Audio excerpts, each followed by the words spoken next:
Okay, I guess we're starting. If you can hear me, let me know.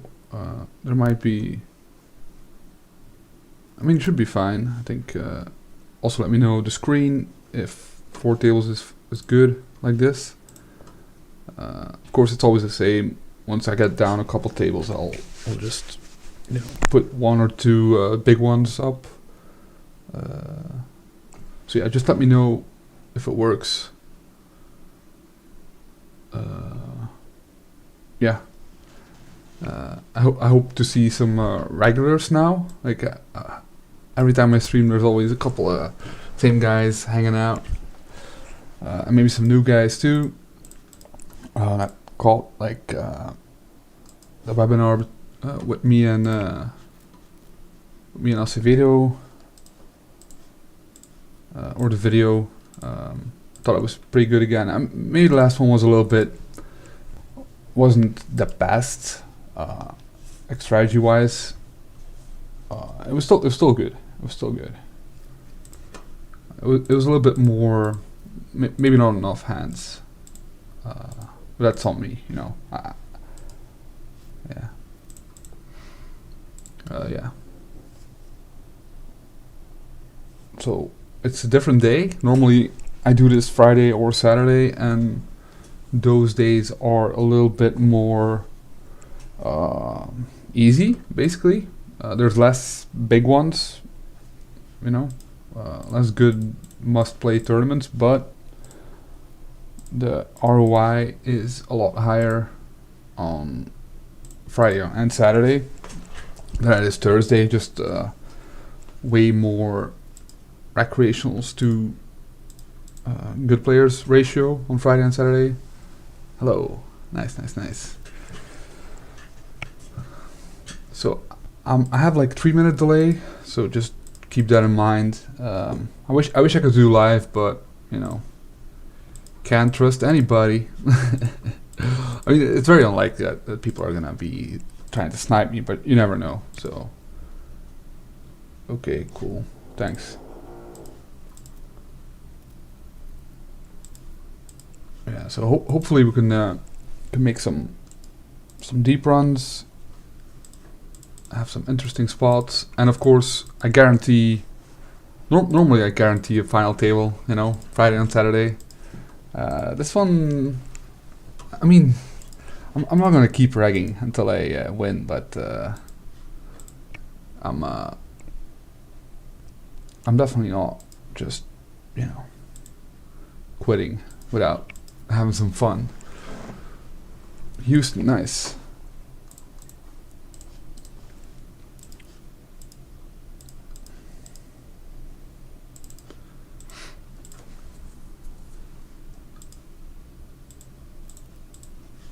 Okay, so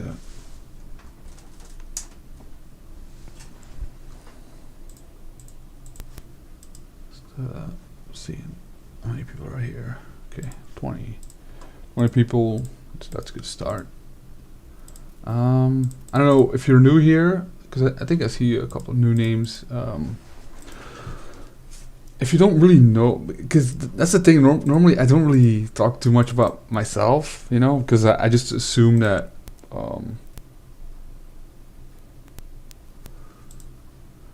I just assume that everybody maybe not knows who I am, but like has a rough idea of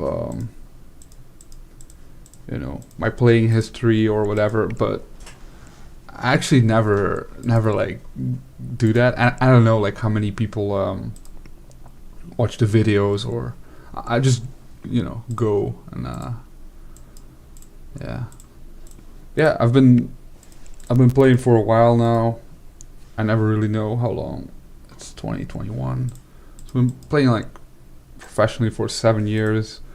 It's not that long, but it's long enough. I play under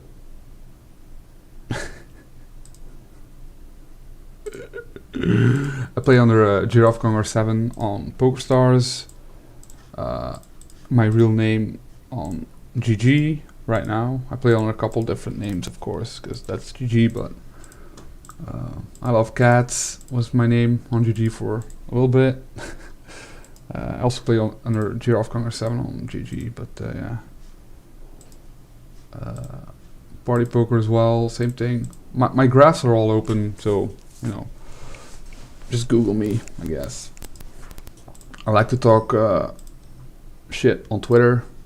That's my hobby. But yeah. I have a lot of cats. I like all the animals. Yeah, and I'm originally from Belgium, and now I'm in the UK. And I have a Mexican flag on GG, which is, you know, something, I guess. But it's fine. It's fine. It's because of UK law, basically, and GG doesn't really care. You know, I'm playing under my real name, so it's not like I'm cheating people. But yeah.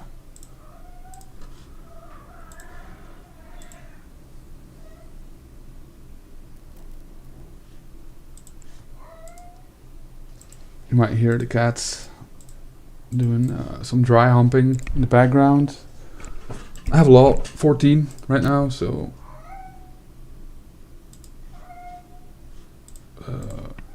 that's a lot.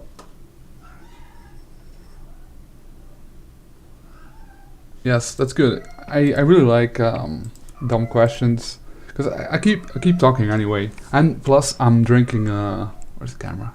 I'm drinking some beer, just chilling. It's a hey. Yeah. Yeah, just relaxing. Nothing too serious. I've been taking it very easy on the playing front because I need a mental break. I've still been playing. I had a final table on Tuesday, I think, when I did the webinar. No, that was Wednesday. I don't know. I also had a final table on Wednesday, and I won the same tournament on Thursday, I think, or something. I don't know. I have trouble keeping the days apart, and I also won Sunday, but I didn't play too much. Like trying to lower my volume a little bit, just taking it easy, and waiting for when the next big series comes around. I know there's like on Party Poker there's some big series, but I don't want to play Party Poker anymore. I'm done. I'm straight down there, a lot of money, and I just hate the software. I don't trust the players as well, because a lot of players who are banned on GG are still playing 10Ks and 25Ks on Party, so I don't want to do that. But yeah, that's just me, so.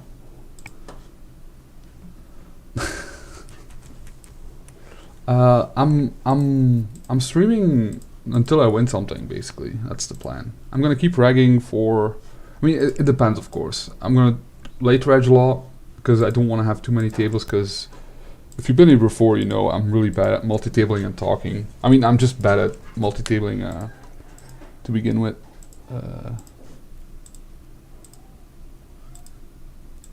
So yeah, I have some tables on the side already, but I'm not gonna go too crazy.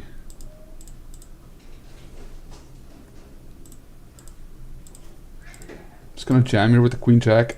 I don't think it's a good play, but also don't think it's a bad play. I don't really know with the KOs, with the knockout, how it works. I don't have a big knockout though, so I have a little bit more full equity. But yeah, I'll start talking about strategy soon.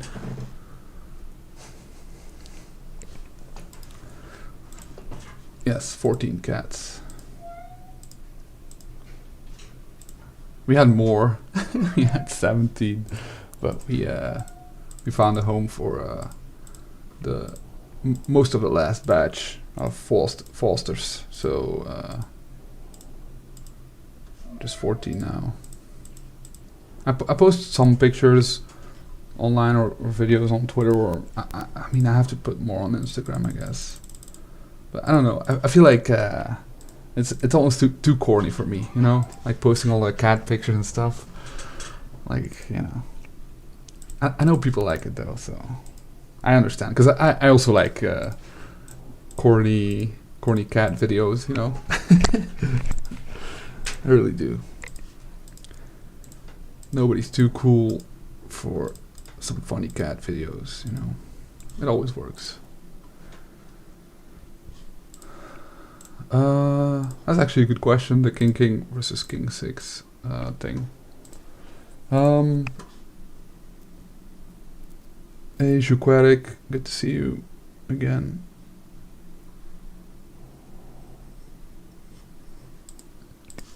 I don't always lead on in limp pots, but it's actually a good strategy when you have some value, some equity. You know, hands that don't really want to check raise, and also hands that don't really want to go check to the turn, right? So those are good to lead, but it's tough to balance, of course. That's why some good players also limp a lot, because it is not always easy. But yeah, I don't know if everybody saw. Well, not everybody's gonna have seen it, but like I had a big final table on Tuesday in a 10K. I was playing pretty good. I had good hands, and then I had a big hand where I got 3-way all in. So I opened kings from, I think, cutoff. Yes, Benteby jammed. Benteby had, I don't know, 20 big blinds, I think. He jammed king 6 suited. So there's ICM implications. There were like 6 left or something like that, 6 or 7.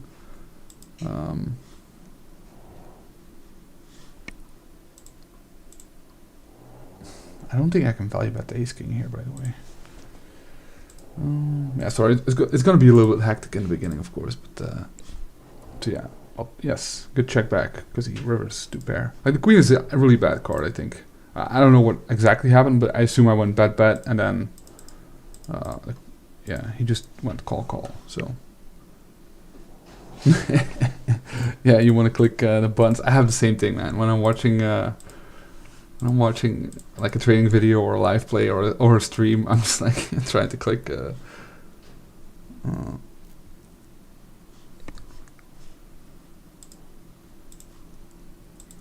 Yeah, so I'll try and talk a little bit about the king 6. So I don't think king 6 is a mistake at all from him, by the way.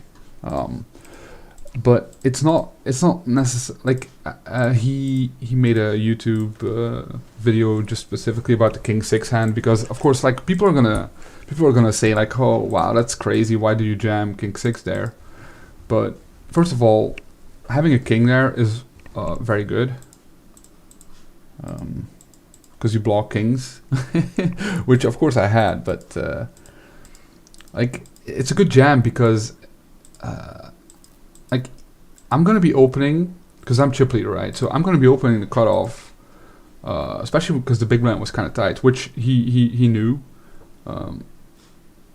Yeah, thanks. Yeah, I'm just, yeah. I mean, you could also still raise fold, raise call, or whatever with the queen jack suited there, but yeah.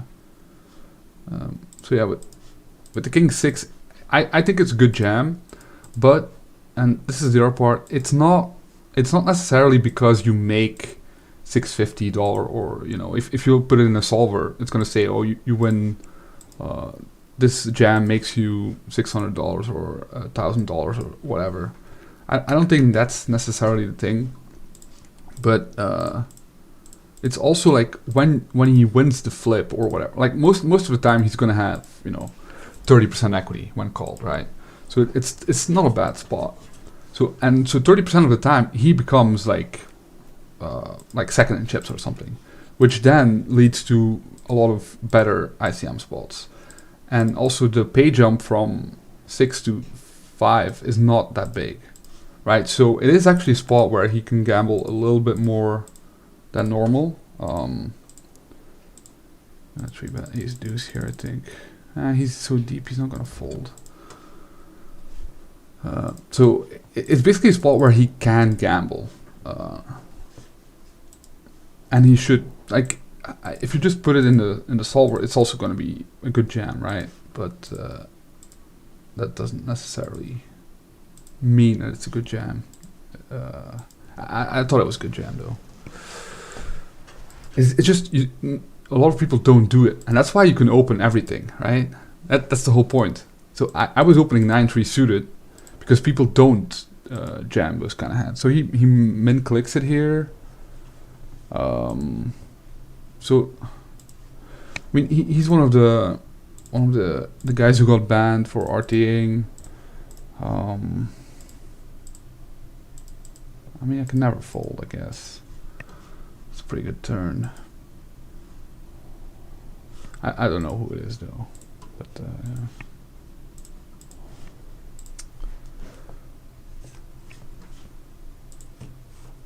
Yeah, so so the hand, you can watch it on his YouTube. I think he talks about it a little bit.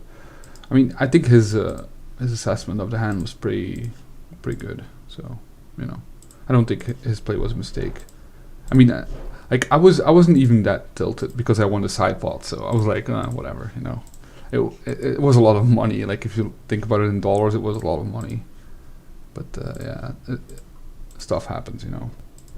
So here. So he bets the turn super small after min raising flop, and then he rips it on the river.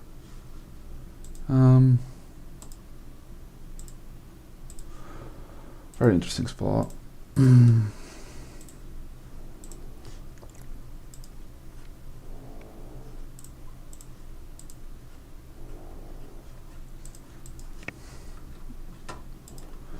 Is my hand a good call?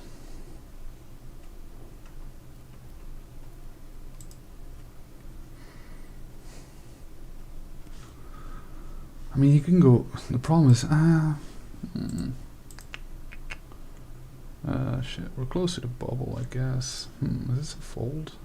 I don't think I can fold Queen 10 though. No. Ace Queen.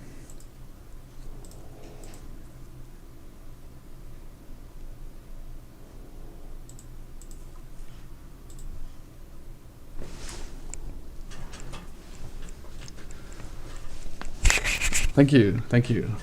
Far too kind.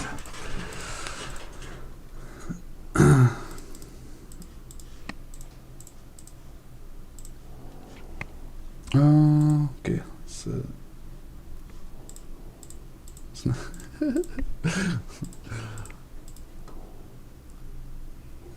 yeah, I like it. I like his. I mean, his hand is kind of. Yeah, I don't know. I don't want to go too deep into it and the ace queen call, but I wasn't surprised seeing the ace diamonds there, of course.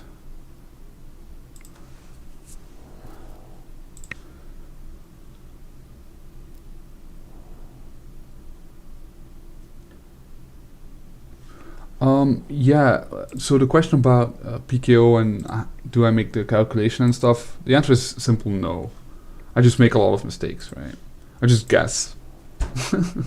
Like that's the thing. I don't do any calculations. Like in my mind, maybe a little bit. I just look at the PKO if it's a close hand, right? Like sometimes you just have a hand that's always a call, and sometimes you have a hand that's always a fold, and then you have hands in the middle that sometimes you can call if the bounty is big enough, and then you just click a button, right? Of course, this is not this is not the way you should approach poker, of course, but it is what it is, right? If you look at the differences, some hands are not.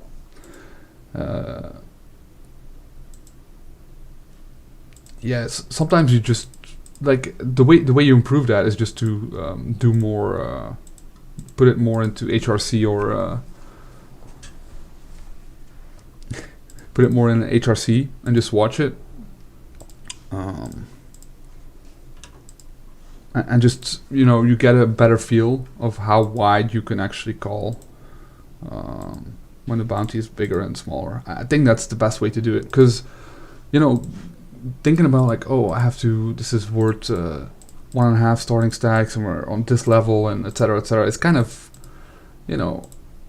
it's good, but sometimes it's just you actually get to fold sixes and you have to call sevens, but sevens is also like just tiny edge, or 6s is losing small. So most of the time it's not a big difference if you have like a good rough idea, you know. Queen 10. He's on the nittier side, and we're close to the bubble, so I don't think he's a good player, by the way, but I think he's a little bit on the tighter side.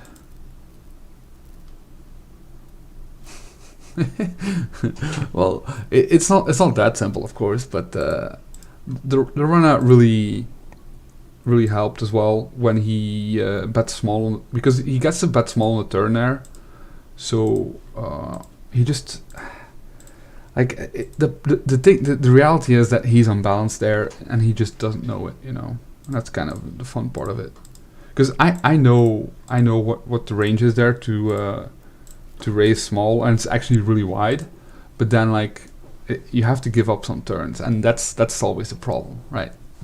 When the flush gets in there and I'm capped, because I rarely ever have a flush, right? So yeah. It's a good hand to start the session. Of course, like it's one of those things where I'm still gonna lose. Like it's not like he just has a bluff there, right? It's not like one of those spots where, you know, he really doesn't have it. Like he definitely has better hands than mine, right? It's more of a spot where I think he has a lot of he's unbalanced, so I think he has an overwhelming part of his range that is just ace, a diamond, X, and also just two random overcards with like probably the king there, and he's not going to an offer value. So yeah. This one is interesting. So he donks. Oh, he jams. Okay, I just call. Yeah. Sorry, I was confused. Stupid. I was like, wait, why is he donking? Yeah, but he's all in. Yeah, it's fine. It's fine.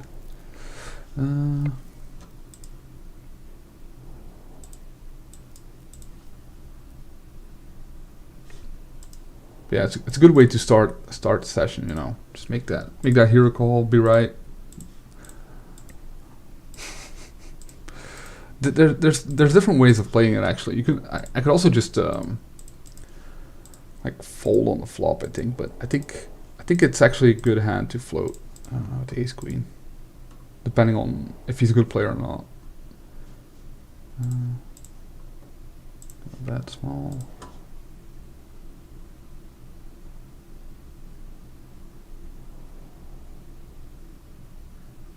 No. So when you think about ICM, where if a big stack opens into you, you should actually fold a lot, but only like in actually ICM spots, not in general, of course. In general, you just play normal ranges. If the guy has a bigger stack than you or a shorter stack than you, it doesn't really matter. You just think, oh, I have 20 big blinds, because there is no ICM, right? But once there is ICM, you actually get to overfold a lot when people have bigger stacks than you. You don't have to battle at all. There's no you just actually get to fold more hands, play tighter, slow play a little bit. So on the flop, you don't really want to raise. Like if you flop 2 pair or something, you don't really want to raise too much, and just play it slow, right? But that's it. Everything else is kind of standard.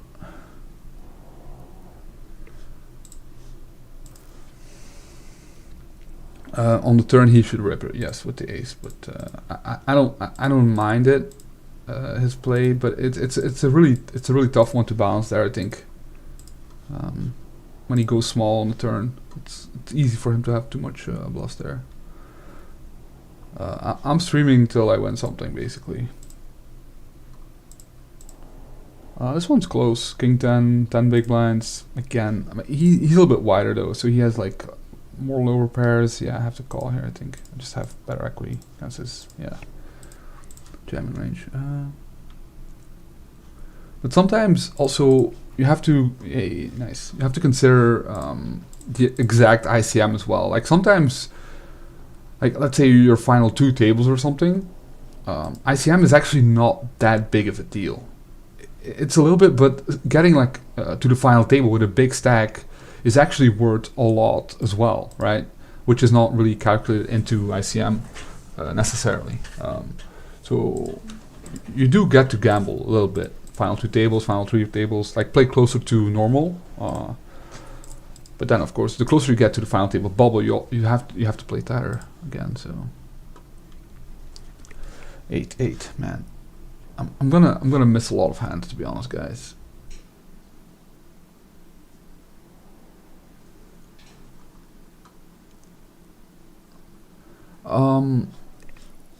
Omar, it really depends on like the volume you play, right? Like to know if you play tournaments well, it's not about winning, you know.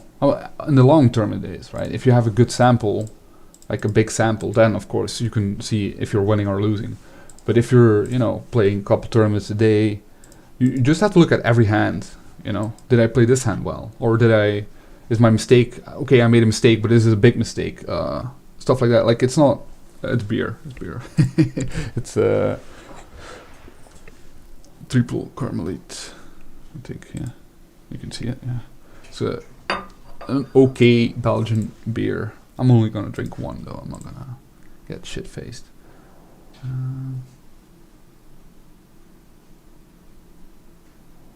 I mean, it's player dependent in the sense that he's a good player, so I respect his flop raise a little bit more in the sense that I think he definitely has hands that are not the nuts. Because if you do against a bad player, you don't have to call there at all. You can just fold the flop because he will never have enough bluffs to balance out the min click range there, or even go wide enough for value. He will just be like, just nutted there. Yeah. To be okay.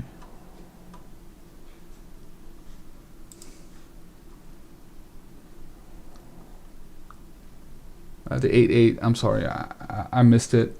I can't remember. Squeeze 8-8.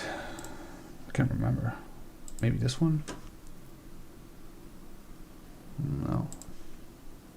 Maybe stars. Let's see.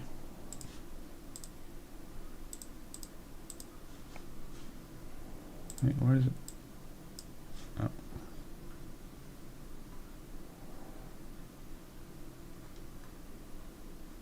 Yes, okay, 8-8 on stars. Let's see.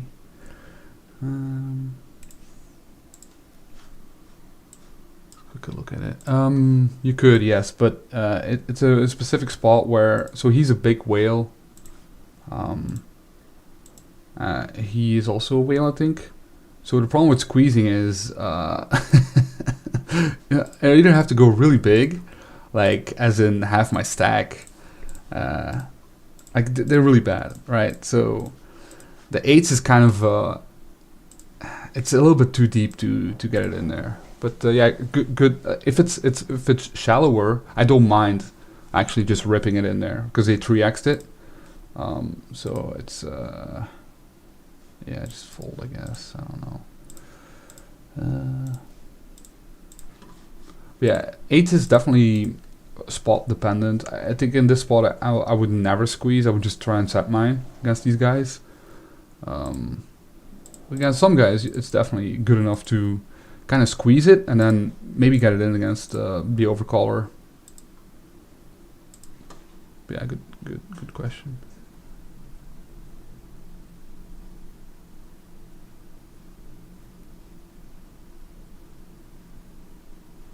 I mean, King 10 suited, I don't think you can ever fold.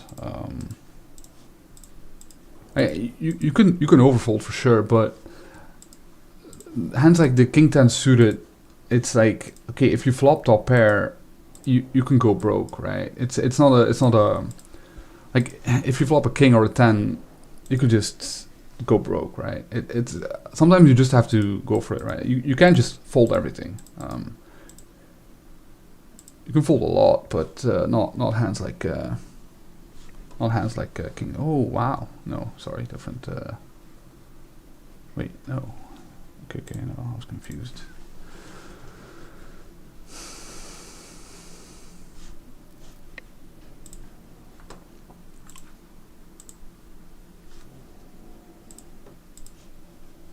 Yeah, the queen is just a jam.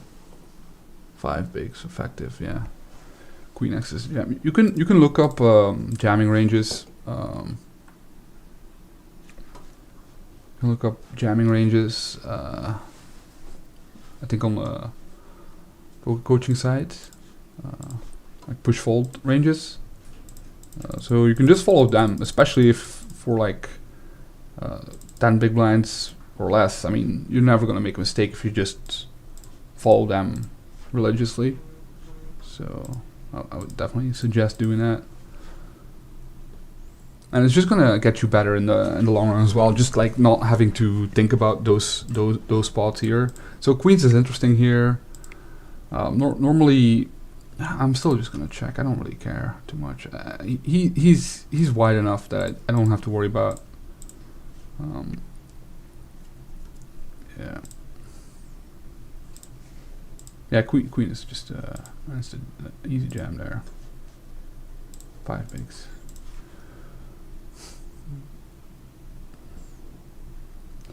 I don't have the Carmelite glass. It's a very nice glass, but this one is a La Chouffe glass, which is, you know, also a good glass, but yeah.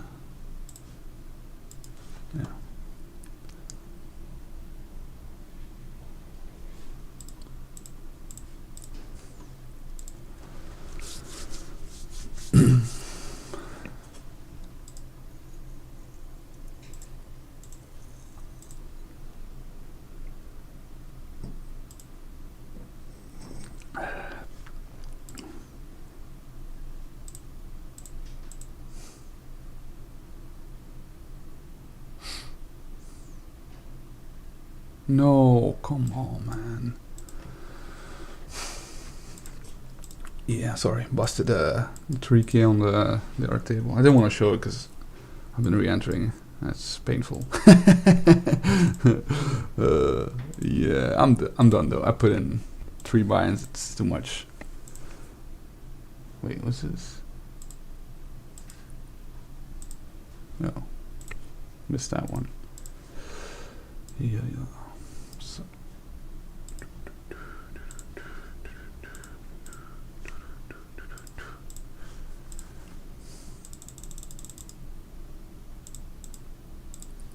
Okay. Tags. Green is good player. Like light blue is kind of tighter player. Red is kind of looser player.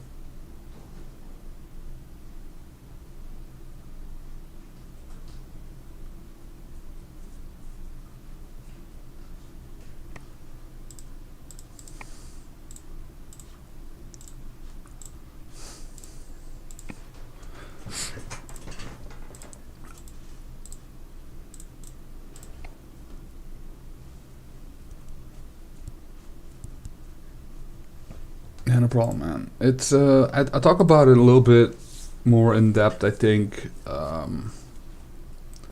in the first series I did with Michael Acevedo. So like defending from the big blind and ICM spots. Yeah, I thought overall that series was pretty good for sure. I really liked that one a lot. So yeah, talk about it in that, and also I mean, I have some final tables in my 10-9 is close. I just don't like these early position. Like, I definitely overfold against EP early position because I just, you know, I should have called, I guess. I just, those are the spots I don't care too much, you know. I just give up a little bit of EV. I mean, it's very, very different from 100 big blinds deep poker, right? First of all, you're a lot shorter, so you can just get it in way wider than 100 big blinds deep, right?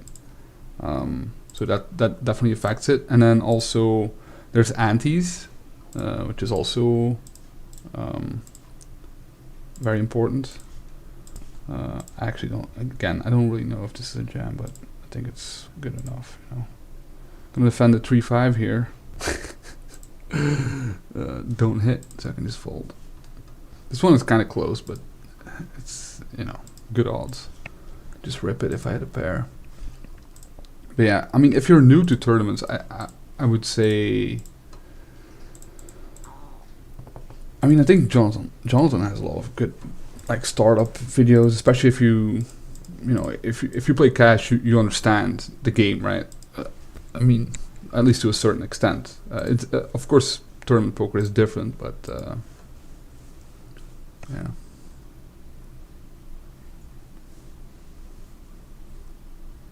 Yeah, you can limp. So it of course it does affect people behind. So with the deuces, like small pairs, you can just try and set mine. Of course, you have to be careful, but I think 25 bigs is fine, because if you flop set, you can just get it in. It's different when you're a lot deeper. I think Jack is also jam here. Man, this sucks though. I still have to call. Ace Jack, man. So I still call here, I think. Yeah, sucks, but whatever. So yeah, you have to be. Oh, he jams deuces, which is fine against me. They win? No, that's no fun. So bust 1.5. Okay, deep stack. Which is actually a pretty good tournament, but I don't think I'm doing great in it. Let's see. Which one? The 1K main. Probably my favorite tournament now. So it's a 2-day tournament. So it stops around like final 2 tables or final table. Let's jam in here. Call. Okay, sorry. It's a little bit hectic for a second, but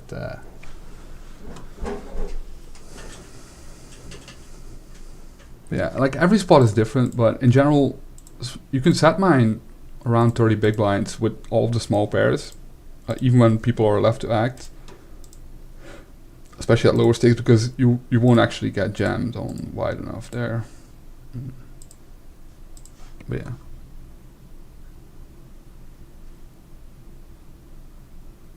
Yeah, like opening definitely, especially I talked about it on like final tables and stuff, or ICM spots, and yes, small pairs do really bad as open jams or opens. They just don't work. You know, you want blockers, which is high cards. Yeah.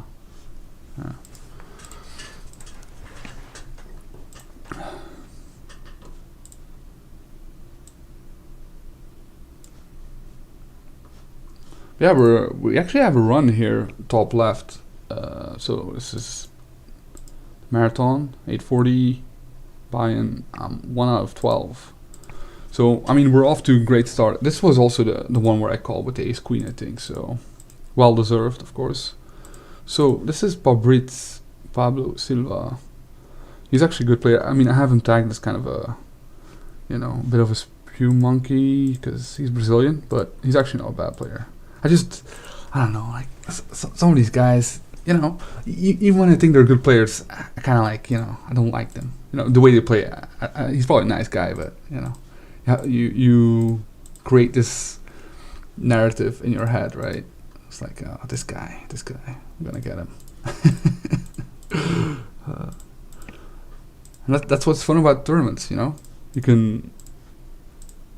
It's still kind of like old school style, even at a high level.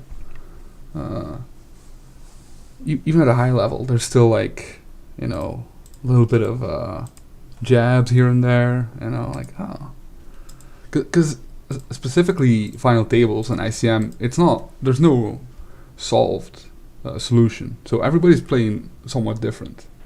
That's why you see some people jamming the king 6 there, and some people folding crazy hands there, right? Because people think about certain spots differently. And I think I'm right about the way I play final tables, but some people might think I'm wrong. And that's why, like, even when you're playing against good players, there's still this kind of like, it's not like pure leveling war, because it's still mostly like strategy against strategy, but it's not like GTO against GTO or close to GTO against GTO or stuff like that, right? It's not like solve poker. Still a lot of it's still a lot of fun stuff, you know. That's why, like, when people do like, say stuff like, "Oh, is poker dead?" or you know, "What about all the bots? What about all the solvers?" And of course, the game is at a higher level than it was like even a year ago, right, or 2 years ago. But it's actually not.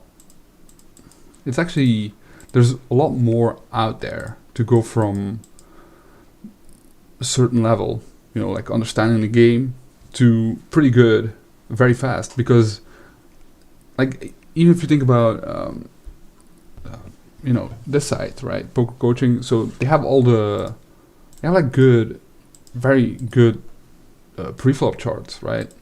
So if you use that in game and you kind of learn how, when the guy's playing a little bit more crazy, I go 2% wider or 3% wider, or these hands play better against this certain range, and then you build your pre-flop strategy, and then you build your post-flop strategy from the flop, turn, river.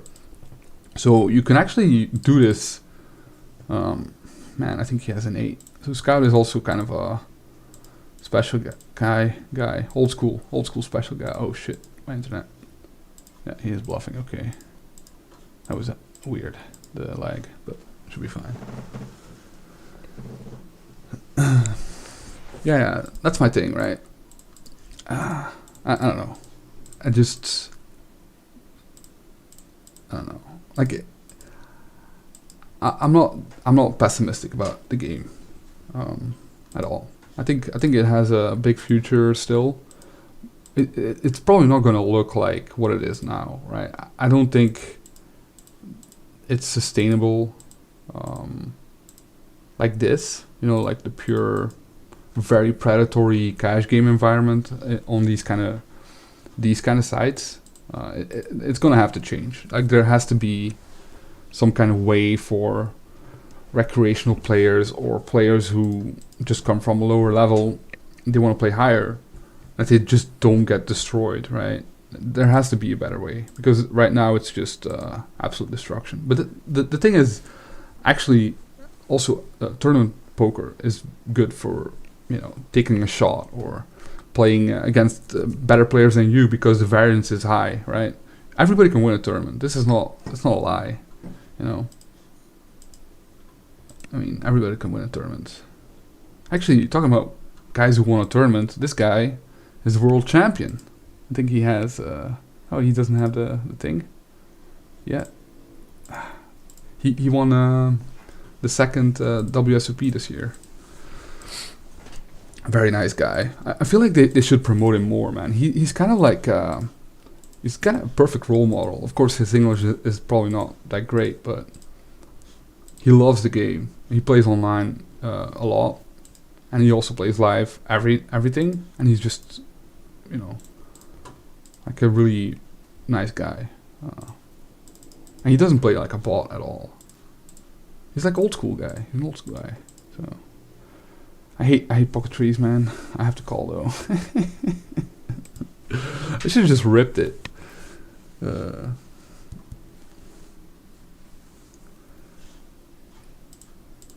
Oh, get there. Hold.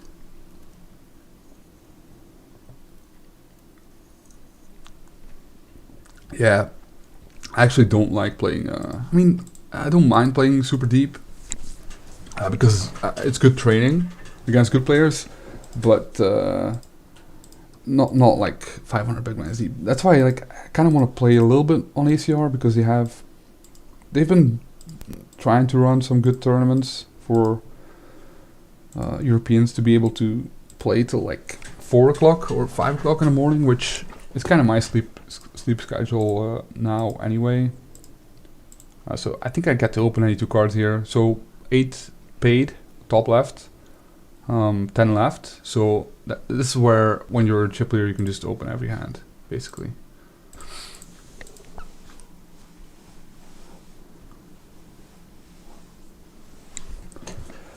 But yeah, I think a lot of players who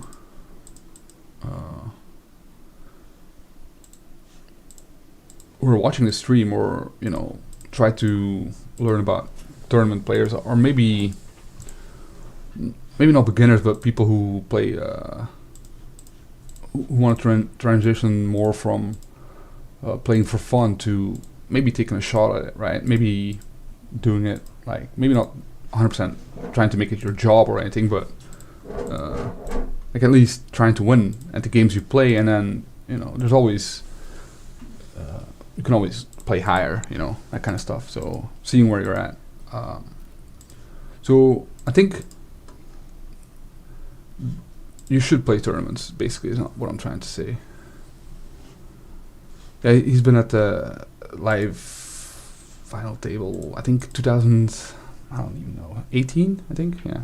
So now he won it. He's a very, very nice guy. So what was I talking about? Oh yeah, so I think even though cash is kind of appealing because you can sit down, you can leave, there's always like 100 big blinds deep or whatever, you can, it's more easy like in the clubs, whatever, in America, I mean, like the apps and stuff, it's more cash game based. But if you really want to like take a shot at playing for real, you should actually try tournaments, because I think the way up for cash is harder, and there is like a clear, like, there's a big difference between, let's say, 25-50 cents online and then higher stakes than that. I think 100 NL is kind of like the cutoff, and the problem with that is like it's very hard to make a living playing at 100 NL. It really is. It really is.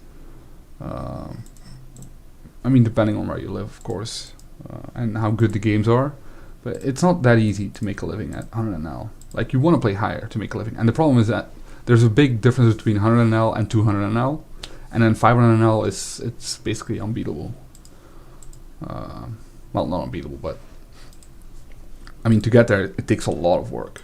And I think with MTTs is once you get like the basics done, once you know your Nash ranges, like open jamming, calling, c-bet, the way you want to c-bet certain boards, turn barrels, river barrel. Like once you start getting a hang of that, you can actually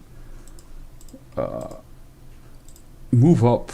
Of course, you need some luck to win, to have like a big score and stuff like that. But I'm gonna 3-bet actually with the ace jack here against the other big stack on the exact bubble. I mean, ace jack, I have to, right? Yeah, he's a good player though. I don't know who it is, but he's American, I think. Yeah. See if he clicks it. He could click it for sure. I just fold. I'm not gonna battle it out with ace jack offsuit. It's more a pre-flop kind of hand, and then on the flop I can take a stab. But no, yeah. See, so he clicks it, and I just fold. I'm not gonna get into a clicking war or whatever. But yeah, it's just so hard for him to bluff there because he doesn't have to. He can just click the fold button. But yeah, I did get clicked by Nick Petrangelo, who I think is one of the best players in the world, on the final table of the 10K. Yeah.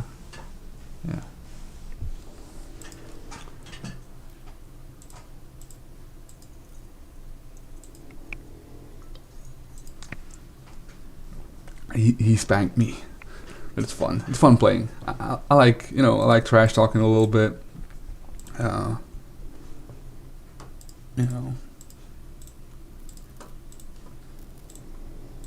For fun, like not like, oh, I don't like you or whatever. No, I actually like trash talking against people I respect, because it's fun,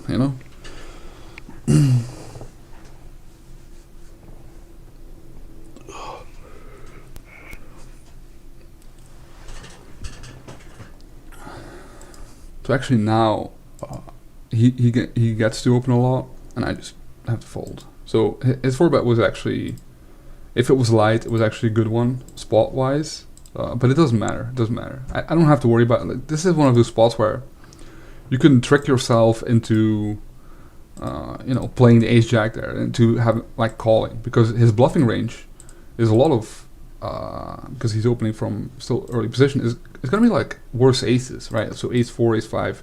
So against those, you get like you have like very very good equity, and then his value range. I mean, you block his value range. That's why you 3-bet, right? But once he 4-bets, his range is just it's easy for him to underbluff there. So you can just overfold, right? That's kind of like a good way to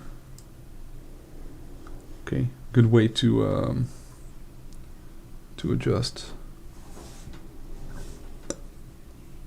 No, I have to be honest. No, I think heads up is so different than real, like full ring or whatever, that it's basically it's a different game. I mean, you will get better. Like if you're really good at heads up, you will be good at 6 max or 9 max, of course. But the problem is like there's very specific things in heads up, because ranges are like you get to see a flop with 80% of your hands, right? All the time. So it's just a completely different game than oh, I busted. Wait, what happened here?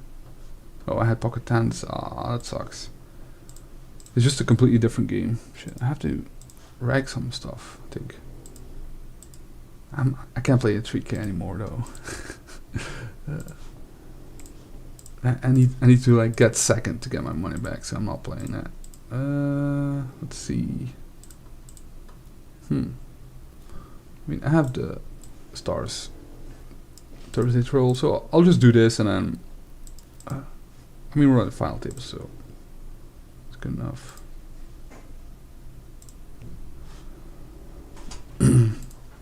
So heads up is good to learn why you do stuff, right? Because in heads up it's very clear. So you bet this turn and then you follow through on this river with this specific combo because it blocks his floating range, and you use a small sizing because you're targeting a specific range of him. So like you will get like better ideas of how ranges interact for sure. That's why I think it's good to know heads up. But the problem is you will never use those exact ranges in full ring and 6 max. Even when you're small blind against big blind, it's not actually those ranges.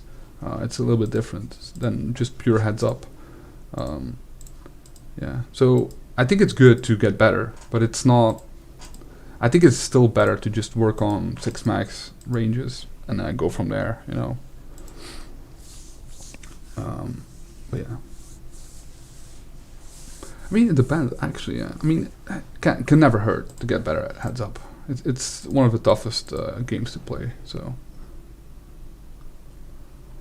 I mean, I think if there is a path to federal, a federal way to have poker, I think it's gonna be GG pushing it. So you'll just have to see. I know like they made a deal with Michigan or whatever, so they're probably gonna do the barstool thing in Michigan, and then they might do a different one for. I mean, California.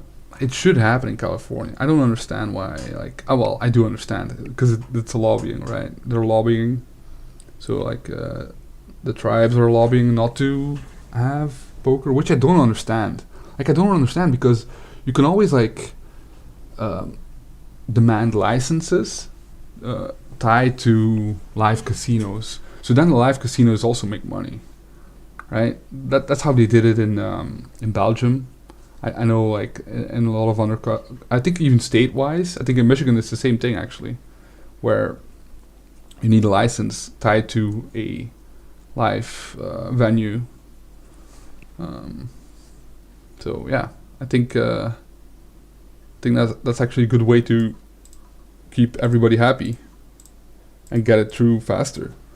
But yeah, it should even be possible federally, I think, because I mean I looked it up and it's actually very cheap to buy votes.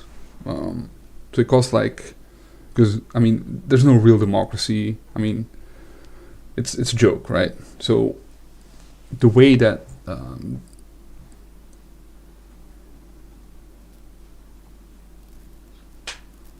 oh, okay, cool, yeah. Yeah. I mean, there's a lot of good stuff. I know Matt was also streaming live poker, and I think he also had a webinar. I really like him as well. I watched a couple of his videos. I think he's very good. All our cats end with E. So, well, not all of them, but most of them. So that's I have. Wait, maybe I can. Oh, cookie. So our newest one, the foster that we kept, is Cookie. And then Dolly, Daisy. So they all end with E, right? That's how we do it.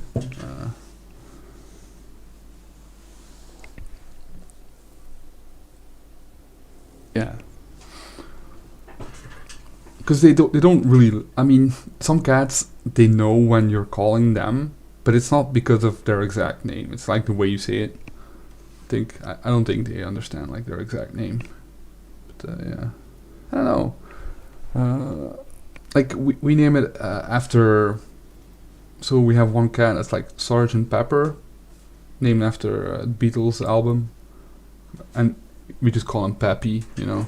So. Then Obi from Obi-Wan Kenobi, you know, stuff like that, right? That's how we do it. I don't know, I can't recommend a lot. Like, we have so many cats. Like, a lot of them have, like, a different name than what we call them anyway, you know? Like, something always sticks, and then we just go with that, basically. I don't know anything about Ignition or Bet Online, so I cannot give my honest opinion on that. I think there is ways to play on. I mean, I don't know if I should say this, but I personally don't know how. But you need like a guy. That's basically what you need. Is like a guy. You need a guy to help you out. But it's not me. I don't know. I don't do all this backdoor stuff. But there's ways to play, you know, good sites like GG Poker. I think even ACR is actually a pretty good option. You have to be careful, of course, on ACR. But I think the games are. At least they have tournaments, right? I know on Ignition they have like one big tournament on Sunday or something, like a 200. That has like a pretty good prize pool, but for cash games, I just never know. I think cash games, you almost want to try and get into like these online home games, stuff like that. I mean, if you're in LA, you probably play live as well, right? Before this whole shit. So a lot of the time, these live guys, they also have like online games. So, you know, stuff like that. I think Ignition is good because it's anonymous, so there's going to be bots, but it's not going to be. It doesn't really matter, I think. And Bet Online, I have no idea. I think Bet Online is also with like intermediary, right? Evie, yeah. Evie is good. I like that. Actually, yeah. That's a good name. That I didn't come up with that, I guess. Evie, yeah. You like Cookie. Have camera? I'll try and that's the latest one. See if I have it. Cookie. Yeah. Uh-huh. Ooh. She has like a permanent cold, and we treated it when she was younger, and she got better, but then it came back. So I don't think there's anything we can do too much. Just wait till she grows out of it. We hope. Yeah, let's rag some more, just to have some ready. I just can't play the 3K anymore. It's it's a KO, so you can't really late reg. It's not good.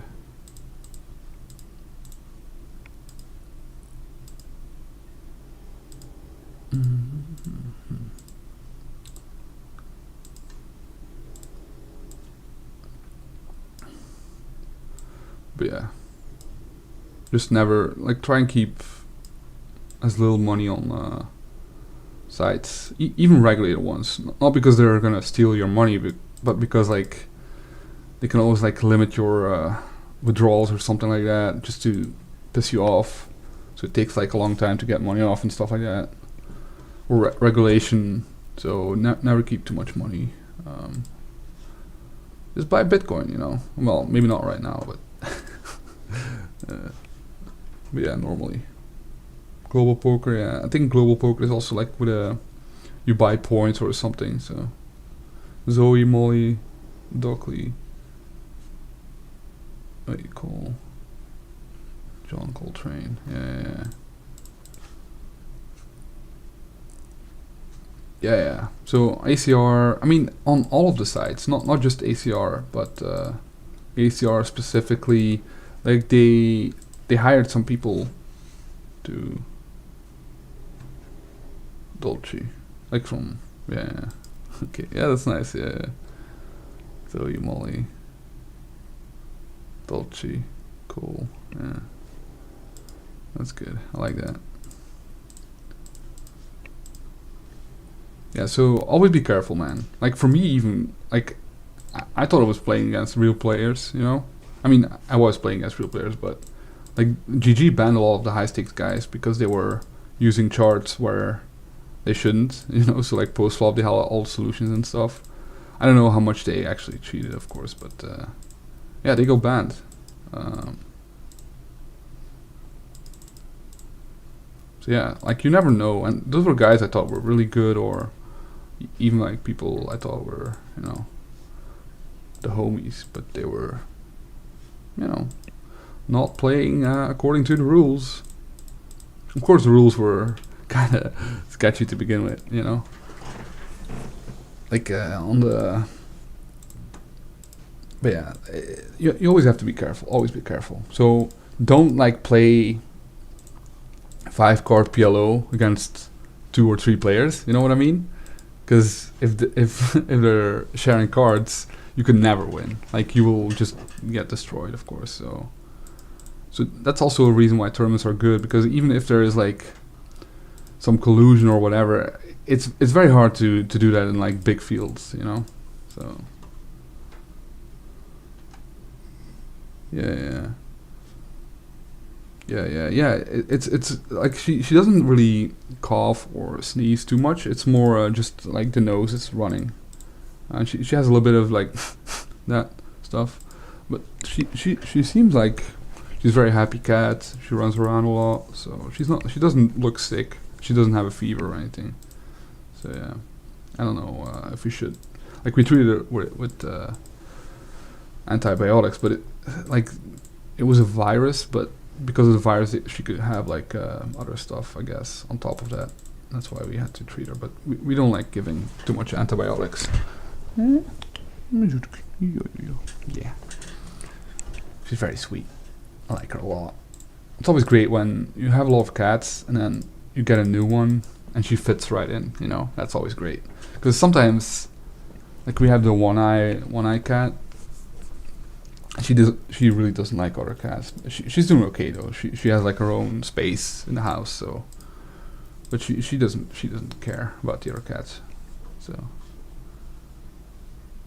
yeah, that's true. Yeah, you got banned just for talking, for like criticizing, and it wasn't even bad, you know, at first. I mean, you call him out after, of course, once they banned you or whatever. But yeah, like ACR, you have to be yeah. Like the problem with like sites like ACR and even GG to a certain extent is like there is no, like, they can do whatever they want, right? So I never trust anybody.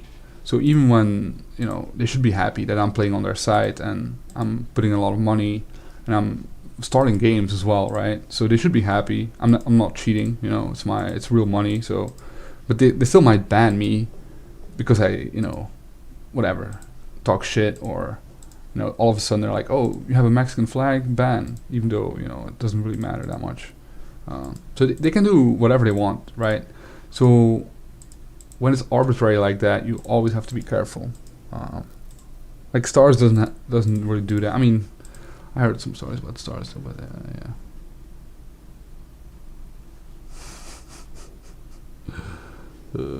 But yeah, but it's probably the same for other sites, Like ACR is just, I think the problem with ACR is like, wait, what is this? Oh wow, this is crazy. I was almost like snap calling, but I think I have to fold. Yeah, we're on the exact bubble. I have ace king. It's not. I don't. Yeah. I almost like snap call it off, but I mean, I don't think he has worse than ace king there. So he has like probably queens plus ace king. I don't even know if he has jacks there. Such a weird spot. It looks like a spot where he could be light, but I don't think he's ever light there, just because of the way open flat from this guy. I squeeze. Like he just, I don't think he has. Of course, he could have ace king or jacks, which then, I mean, just pure chippy V my call would be okay, but there's like, I just need to fold to win 2k. That's all I have to do, just fold. So yeah, that's. Sometimes you call the river with ace queen high after they check raise you on the flop, and sometimes you fold ace king pre. I guess I really don't like folding ace king, but I think it's, yeah, I have to do it. I have to do it.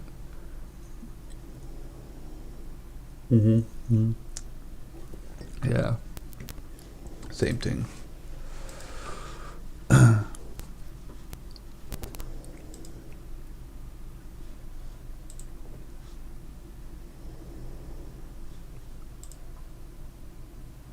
Ace king, the big blind. He is Polish, so I'm just gonna squeeze.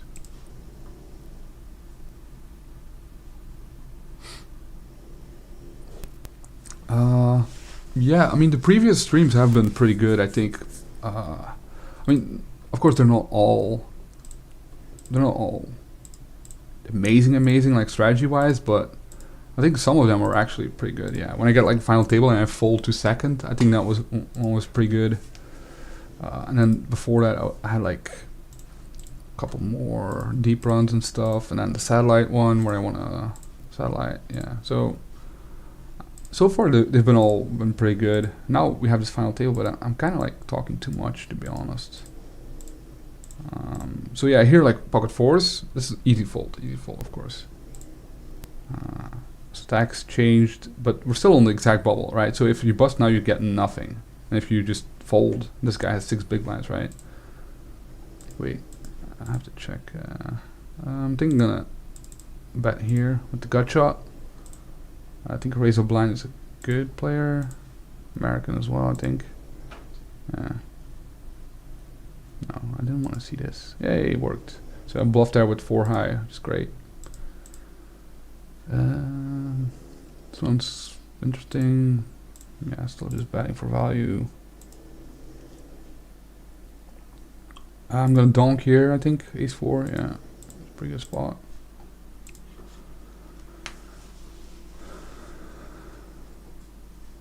The tournaments, I think, are reasonably okay. There was some talk about like people using RTA, so real-time assistance, but I don't think it's worth it on ACR, to be honest. I think it's just gonna be the cash games, man. You have to be super careful in all of the like on all the sites, because everybody's bum hunting at minimum, right? Except on GG. Like on GG, there's actually people playing because they have like pretty good rake back system, so they can afford to play against other rags, right? Like even on stars, like nobody's playing because there's no, the rake is too high, so you can't play against other great players,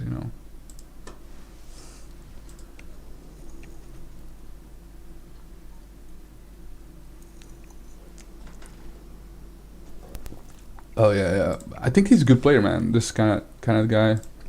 I played with him a little bit. Um, yeah, yeah.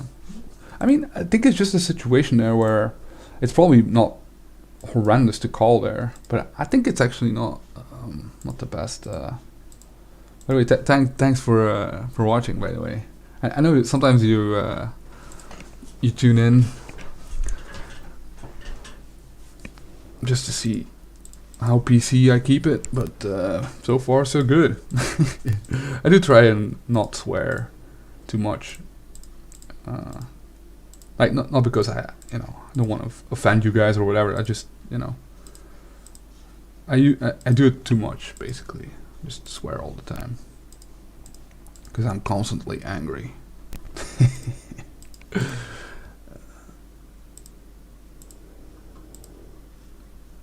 I still, of course, let some words slip.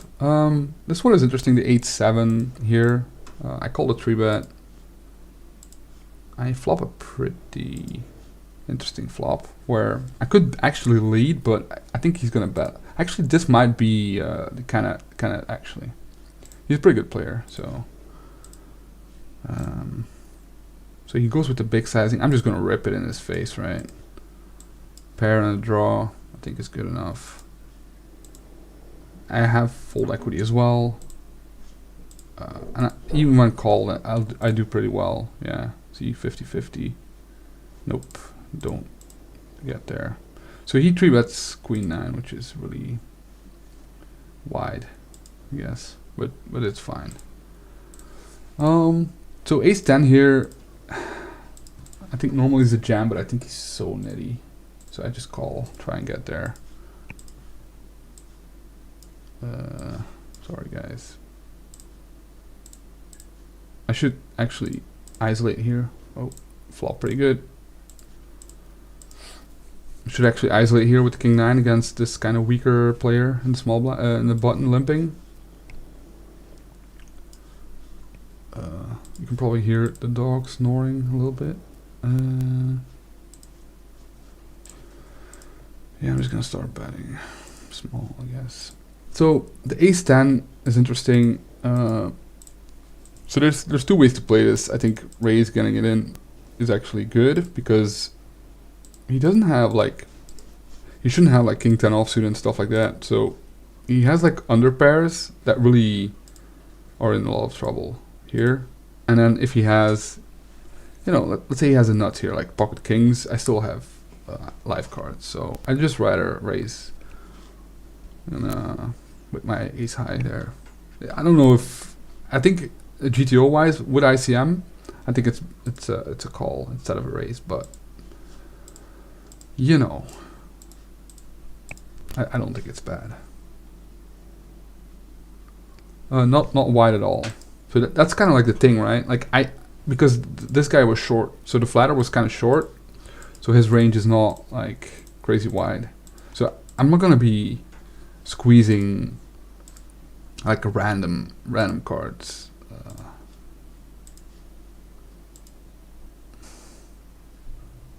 So I'm gonna 3-bet here to ace 10. It's kind of an interesting spot because we're basically evenly stacked. So I could flat, but I don't like flatting in the ICM spots. So yeah, I'll just push it a little bit, and I think we're back to chip lead now. No, yes we are. So yeah, good spot. I have no idea what happened here. I think I just checked it down. No, I see bet, right? Man, I should bet, right? He's gonna have like a 5 and I'm gonna lose. Man, I don't think he's gonna fold. Yeah, he has a 5. So I'm not squeezing white with the ace king. That's also important, right?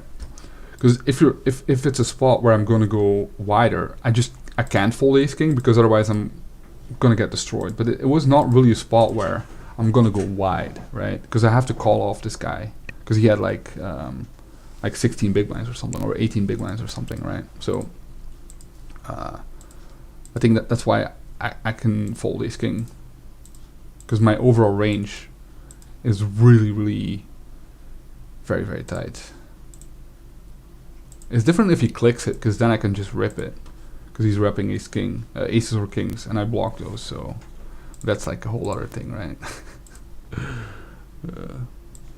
If he jams, I think I just get to fold, because it's ace high. You know, I'm not gonna call it off with a draw, like drawing to a pair. That's not me. Let's see. Maybe we'll find out. He's definitely aggressive. Yeah, that's for sure.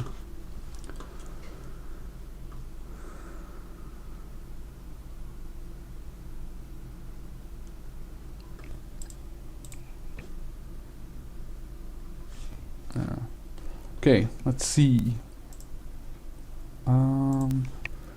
What else is there?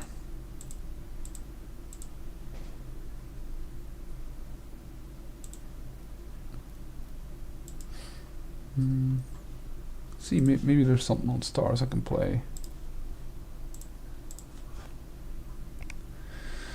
Man, stars is really dust. Nothing there, man. I mean, yeah, it's just a bounty builder 530 and a Thursday drill. That's it. I mean, there's mini Thursday drill, but it takes too long to get like to the final table. It's like 9 hours or something, and you can always bust way like 18th and make no money. So that's not my my jam.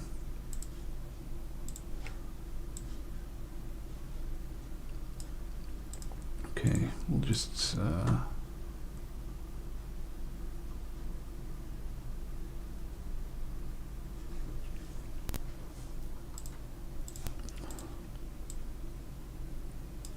yeah, I think what you get here is like there's so much, you know. There's just so much. And it's good. Like a lot of it is very high level. You know, like this, you know, me live streaming is not the most elite level like coaching material, right? It's just some fun and some fun spots, and then that's it basically. There's a lot of deep kind of stuff.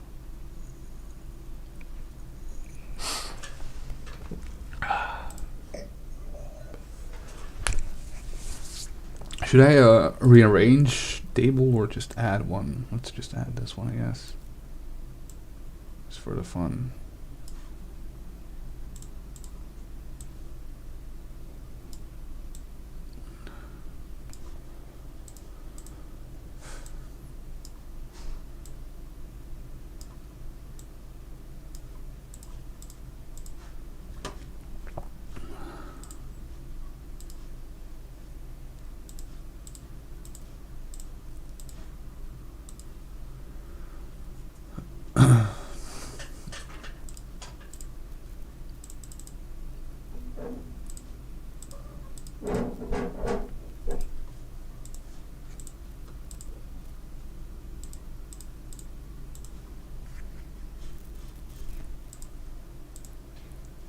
Okay, so nobody's short anymore. Just very interesting. He was short first. He was short, and now everybody's deep. Okay, easy open. So yeah, we're gonna focus on this final table, of course. I have to call with king 9, but I think the problem is gonna be like his sizing is actually small, which it's actually an okay sizing. Yeah, he has the wide value range there, which makes like king 9 actually not a great call. It's actually better if he goes big. Wait, let me quickly think about this one again.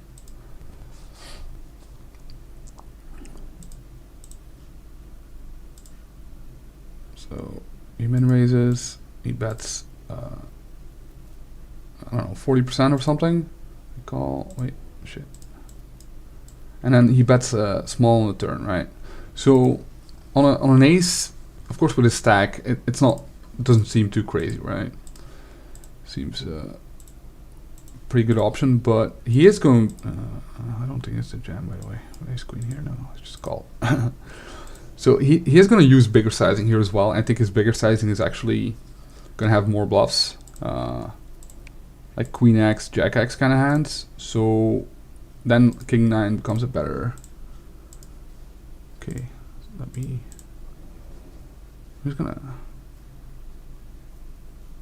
click it. Yeah, click it, get it in. Win with a7 here. I don't know what happened, but yeah.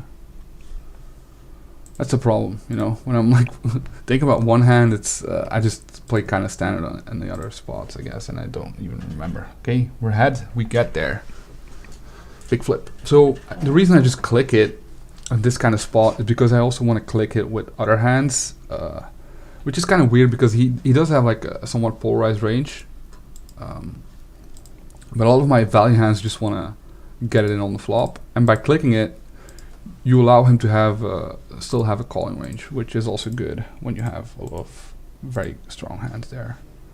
I mean, it's kind of like I don't know if this exact spot, by the way, if it's a correct concept there, but it actually gets used like the min click in 3-bet pots gets used way more than what you actually see happen a lot, you know. I feel like I'm slurring already. I only drank 1 beer. My mind is okay though. It's just getting the words out. I'll be fine. I'll be fine.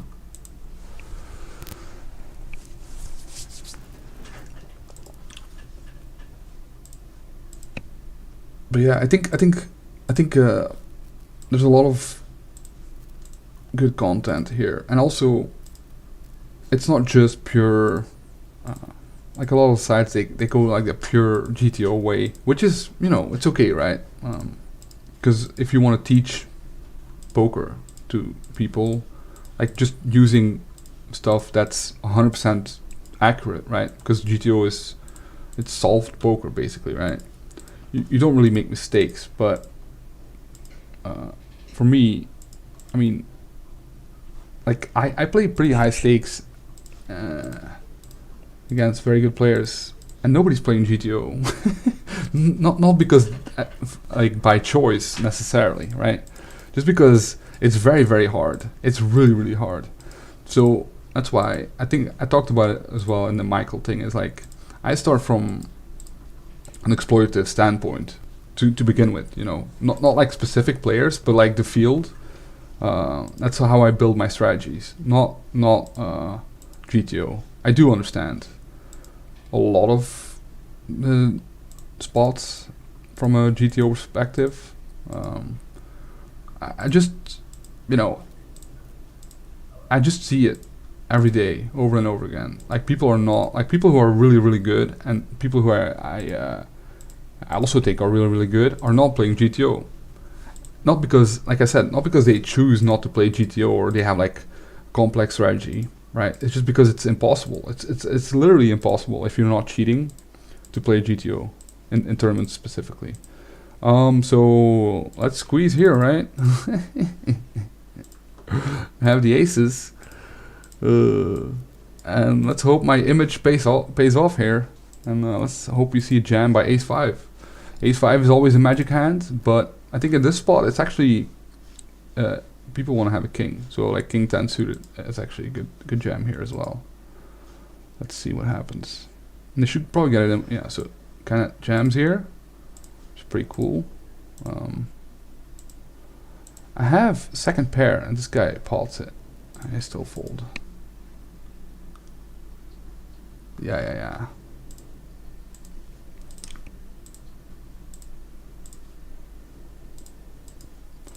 Snap, ace-5, ace-7. I mean,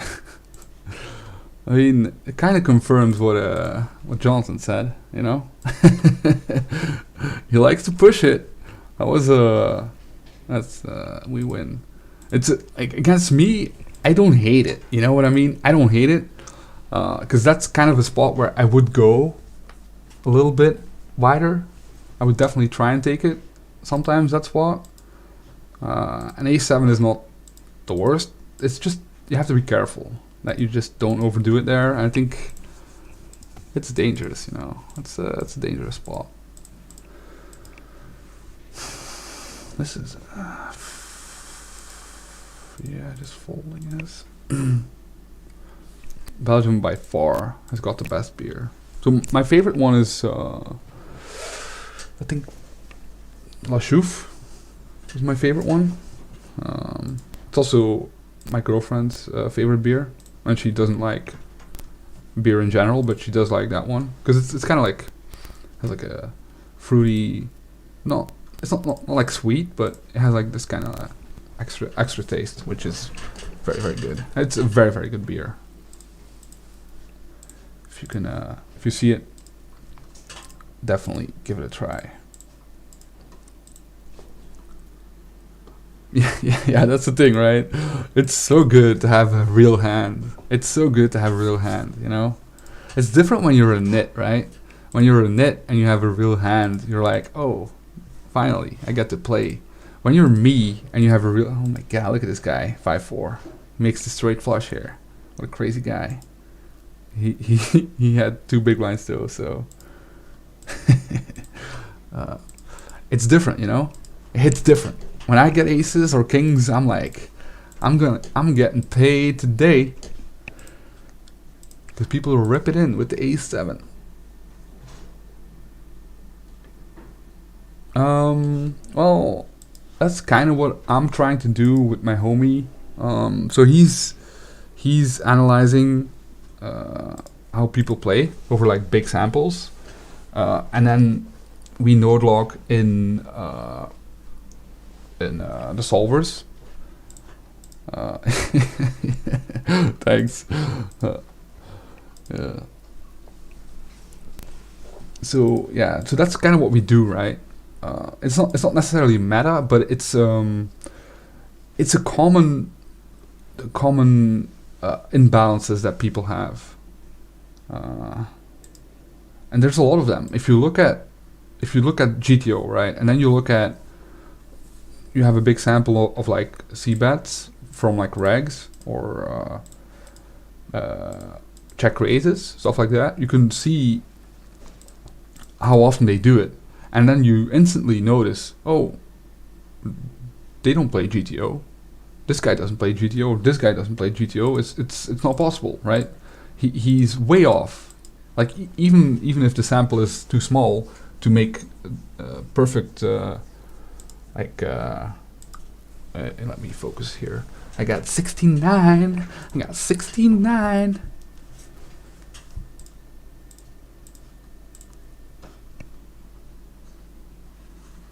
Yes. I'm also more a white beer guy. So he flats in the small blind. Very important here. So he's gonna have a lot of queen X once he calls a flop. So I'm gonna go really big. If he raises, I'm in trouble. I'm gonna raise here with the ace king. Yeah, he calls. I mean, even if he calls, I'm in pretty good shape, of course, because he has a lot of middle pairs with one club.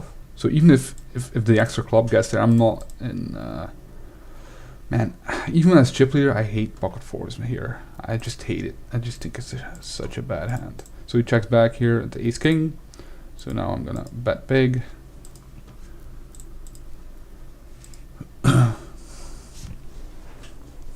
Yeah, I used to work in a bar, so I kind of know. Like I've tasted most of the Belgian, like the main. Like of course, if you know Belgian beer, there's like every city has like 3 different beers or whatever, you know. Like there's breweries everywhere, but the main beers I think I all tasted. I'm not a big fan of the dark ones, but that's, you know, different for everybody.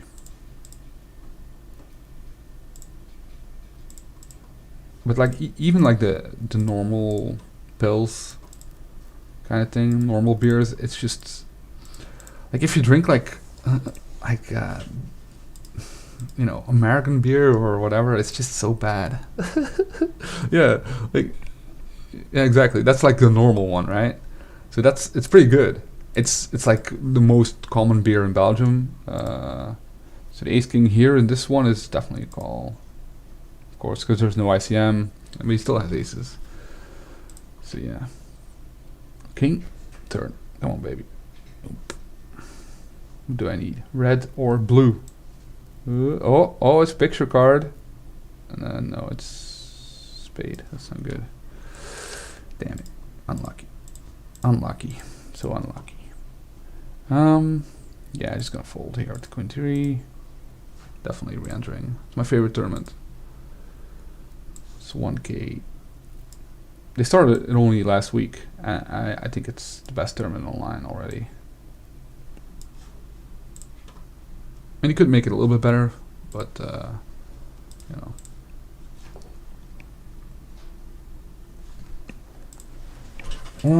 So this one is an interesting spot with the king 7, as in I think I have to go all in. We'll see what happens. Most of the time when I say, oh, this is an interesting spot, that's when I go all in or raise or do something funny, you know. Yeah, this is one of those spots where, because the big blind is so short, he just has to fold so much, you know, because of ICM.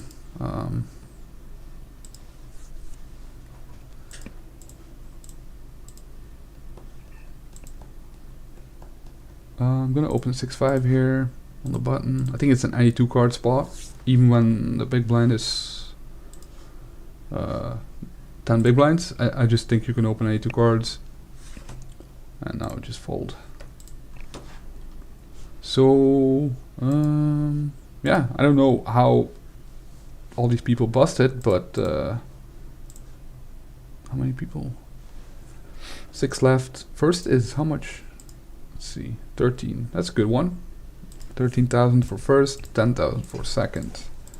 We do not settle for less. Heads up, you know, heads up is heads up, but we don't want to get third. I've actually been struggling a couple times with like 3 max, but it's so specific, right? Like, because 3-handed is really, you know, you can be really okay. We're just gonna rip it in, because this guy is also a recreational player. Idols is a nit, but doesn't matter. This guy is also a recreational player. There's 375. If I win, yes, good spot. Actually, great spot, because he has a lot of ace-x here. So, yay! So we're doing good in this stars one as well. Yeah, we're gonna try and do a little bit more strategy now that we're down in tables. Yeah. I'm just gonna bet small here with the ace queen. Yeah. I don't know. I think like normally you want to bet half pot, but I think you just want to go small, you know. Just try and get some extra money out of him. I just have him dead, so. And I actually have some bluffs that use this sizing. Not a lot though, but I also don't have a lot of value that uses that sizing, so it doesn't matter. Oh, we have the queens. We have a jam. He jammed fast, so he probably has ace king. Oh, light jam. Only one overcard. Oh. Oh. He has 6.8% chance to win. Hey. So we are like, it's easy when you have a hand and then they jam, you know, light. But you also have to think about every time you open light and then they jam, they might actually have a hand and then you fold, right? So you always have to think about the whole thing, you know. It's very lucky for me to have queens in that hand, right? Not just because I hold, but just because of he has king 10 there. He could have, I could have opened like ace 5 and folded to his jam, right? Easily, but I actually had a hand I could call, so this one is interesting. The jack 5 here, same kind of spiel. I'm gonna not take this spot, to be honest.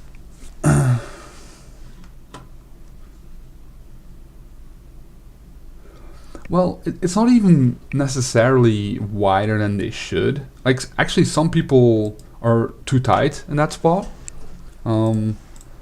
where you just can't jam anything anymore. But I think like king 7 is pretty cleanly in the like standard range kind of thing. But it does like, it really, my range really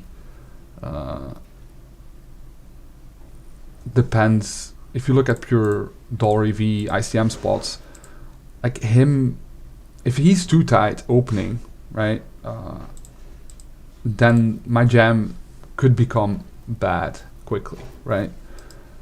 Maybe not in this exact spot, because even if I lose, I still have like a big stack, right? So, but it just combo wise, it's just in there. It's just high, perfectly fine in my range, high up in my range. I'm not gonna, if he's opening a somewhat reasonable range, it doesn't matter if he's like overfolding or calling correctly, right? To my jam, I don't think that's important. I actually don't think people open too wide there. Like some people do, but most people actually are too tight. Hey, nice.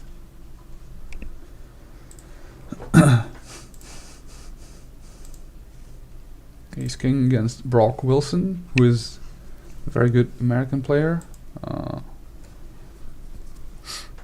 Yeah.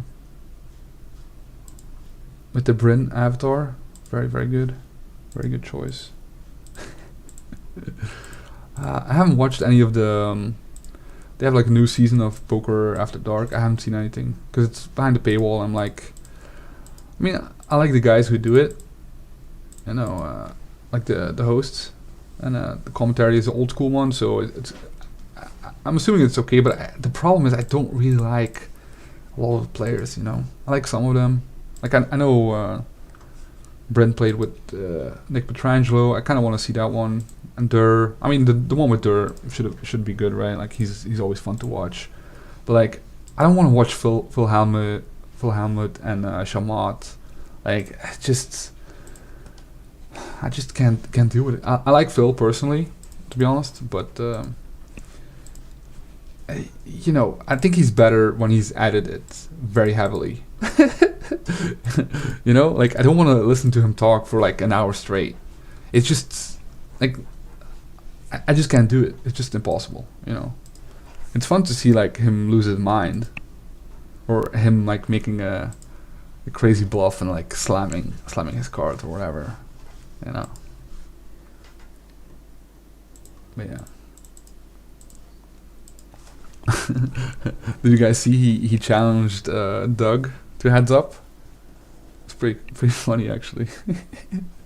He wanted to play one table, 20k hands, so it's not gonna happen. You know, it's gonna take too much time. I mean, I wouldn't mind playing Phil, but I don't think he would ever play me.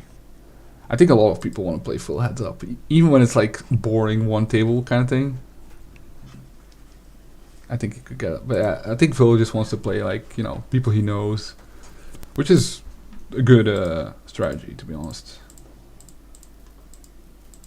I hope actually people play more heads up, because I had a lot more fun than I thought I would have, like railing, because I think heads up poker is kind of boring, and I still think it's kind of boring, but it's like they made a pretty good show around it, specifically Joey and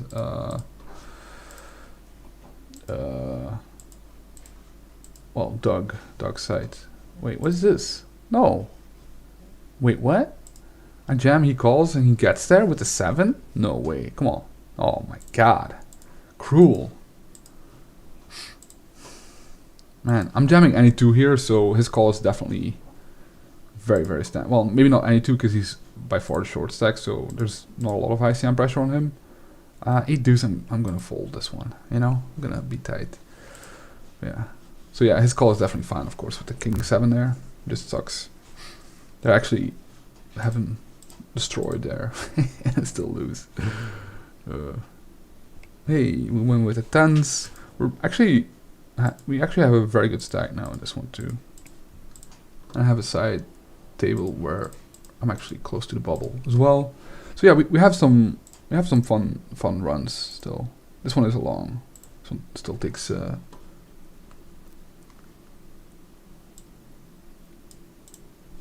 wait, what's this? PC sit and go? Which one is that?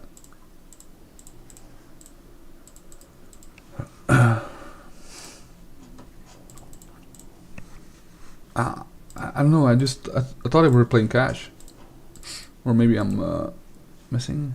Oh no! Yeah. Poker coaching sit and go. Yeah, actually yes. I thought it was actually a good idea, you know? Like you use kind of like the format in the studio to run your own kind of sit and go. Yeah, that was great. That's actually a great idea. I wish I could play just for that one thing, you know? Yeah, it's... I'll probably never ever get to America ever again. It just seems so so impossible. We'll see.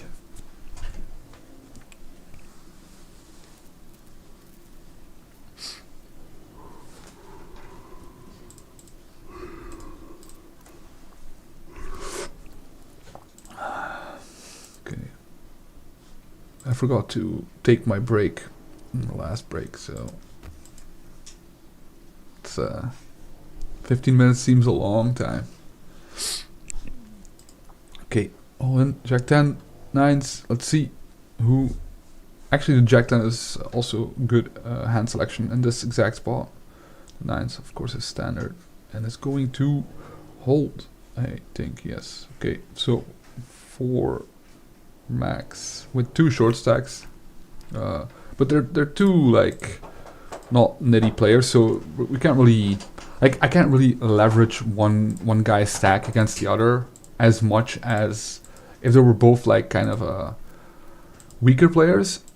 I think I could push hard, right? Because they can try and fold out each other out. You know what I mean? Because they're both like pretty short, so and then you can really push hard. But I think these guys, I think, yeah, see, like, he's not folding. Like, I think it's a mistake, by the way. Like, I don't think he wants to have a single call here. But that's just me, you know. That's the way I look at ICM stuff. So, he checks. Turn is interesting. Once he checks flop, I mean, he probably has, like, a lot of force, like... I mean, in theory it should hit his range, but I do block like a pretty important card here. The Jack of Hearts is pretty March. Okay, cool. I'll try and watch that one. Yeah.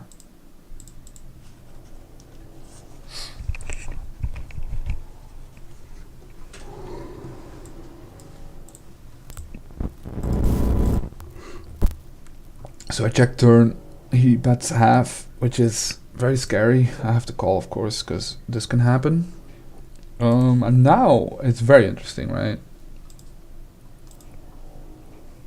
Yeah, I don't think I can lead, actually.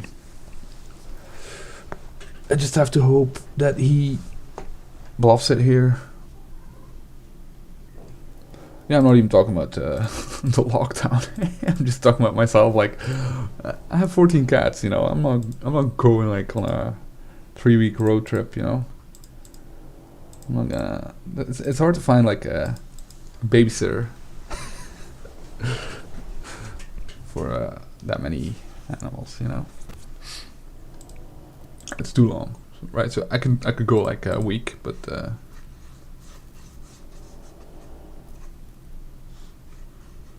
blue table. Oh, top right is oh wow, he checks back 6-5. So I think pre-flop he should fold, but or jam, fold or jam, not call. But that's just me, right? The blue top right is $530. We are getting close to the money. So 8 players left, 7 players left of the money. Top right, I think it's a bounty builder. So yeah, it's a pretty good one actually.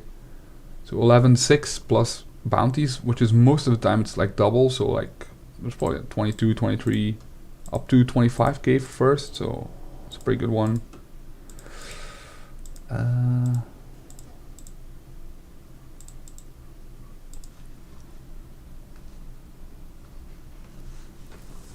Yeah, I mean, like Vegas is it's really far to fly.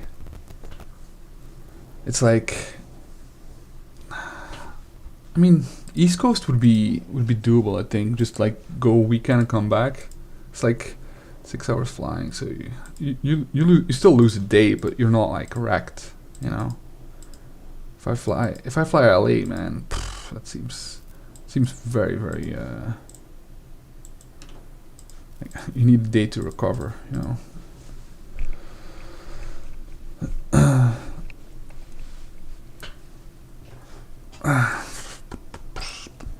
Okay.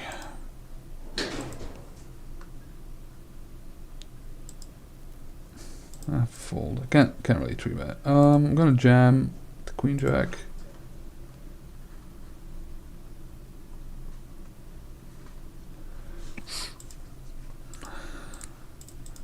I mean, you could probably get it done.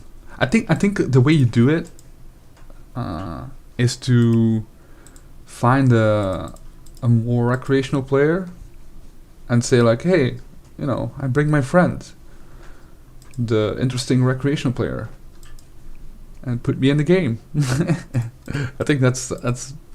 I mean, you could probably get on a list to be called up. You know, maybe if Maury likes you. I don't know. I don't know how the politics go.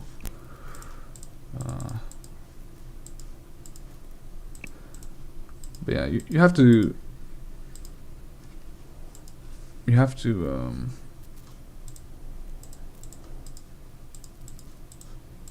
You have to do well on camera, I guess. I mean, maybe not.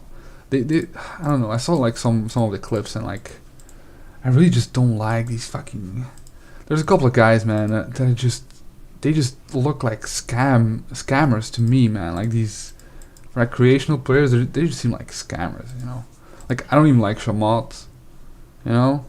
I'm gonna talk too much shit about him, but I don't like him. I think he's yeah, he's just a classic, you know, old school kind of bank guy, dressed up as a new school kind of bank guy, but he's just packaging like trash and selling it. If you get in early, you're good, you know. So, yeah, that kind of stuff. I don't like that shit. I don't know. I don't like the whole finance Wall Street, you know, thing too much, because it's all bullshit, you know. So I got raised here. It's kind of interesting because I have 10-7, which is actually a hand I can click it back with, which I am actually going to do. Because I block 9-10, 10-7, which is relevant because he will raise ace-9 probably pre-flop. So deuce is of course really bad. It's gonna give up, I think. Yeah.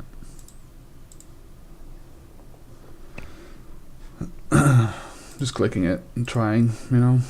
If he's going light, it's gonna suck, right? But that's whatever, you know. I mean, he could have. So if he has sixes here, it's fine. If he has king queen, it's a problem. Let's see. Sixes, okay, he has sixes. It's always fun when you call the exact hand. It's fine, right? The sixes is fine. I think that's fine.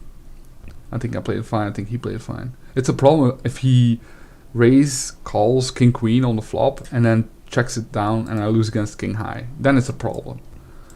But I actually don't think he will take he will play that way. So then I think it's okay. Like sometimes you just have to lose.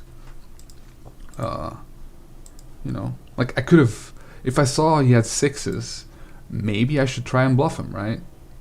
But my hand fits more in the one and done kind of category on the flop.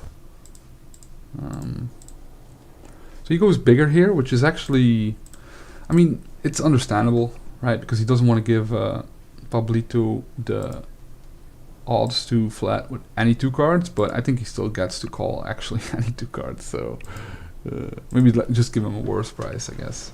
I mean, he can fold some hands. Gonna open here with the Jack-7.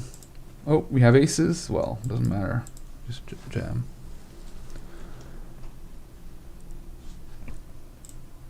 Yeah.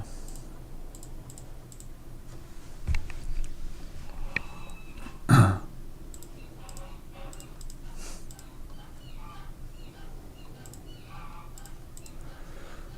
saw like Larry Flynn died as well, and I gotta be honest, I thought he was already dead. I don't know, that's like Sounds cruel or something, but I thought he was dead a long time ago, already like 5 years or 10 years ago. I don't know why. I don't know.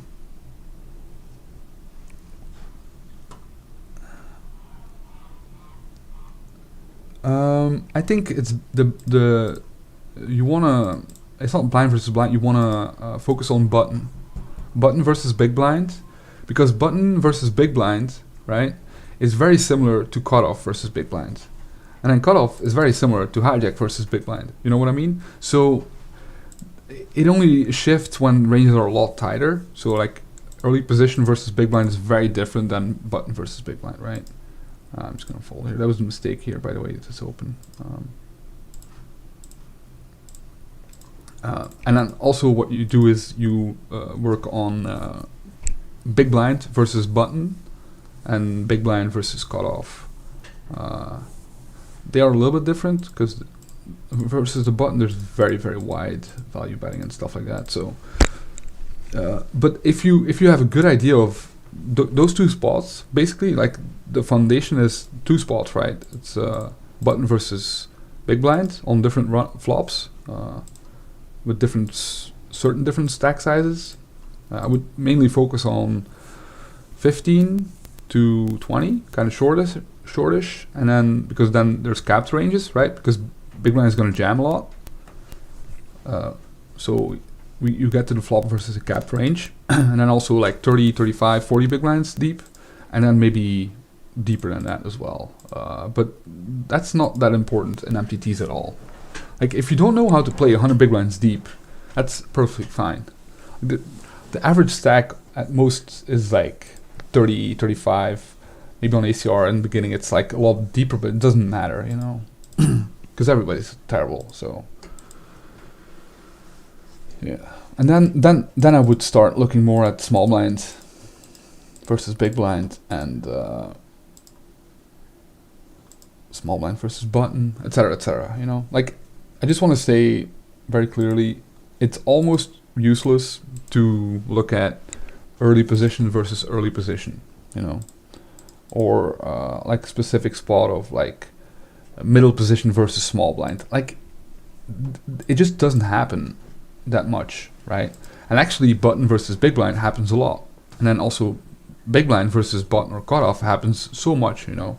So you just focus on those spots, because if you know those spots and it's like a similar spot but different positions, you will understand like the spot better anyway. So this is an interesting one with the king 10. I don't think I can raise because of ICM, but maybe I should. It's very interesting. It's a very interesting spot.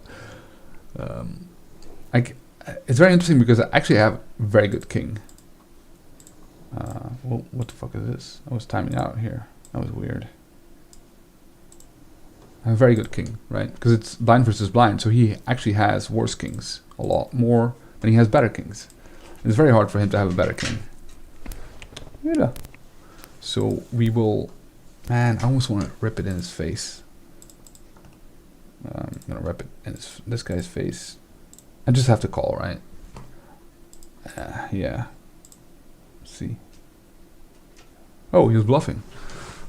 Wow, very interesting. I didn't expect him to be bluffing, to be honest. It's very. This is one of the spots where I think he should give up on the river. I don't mind his flop turn, but I think on the river, I think he just has to give up. I'm gonna 3-bet here, of course, with the ace queen, which is a very interesting spot, because what do we do if he clicks it, right? What do we do? What do we do? Cookie.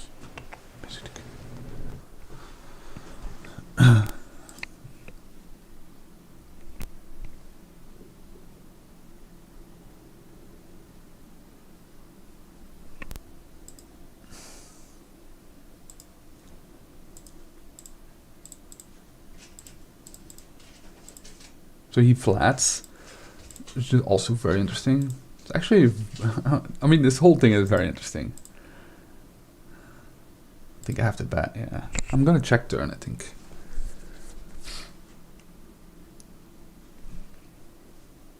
Yeah. I mean, the movie about his life with what's his face? It's one of the greatest movies ever made, right? Very good movie.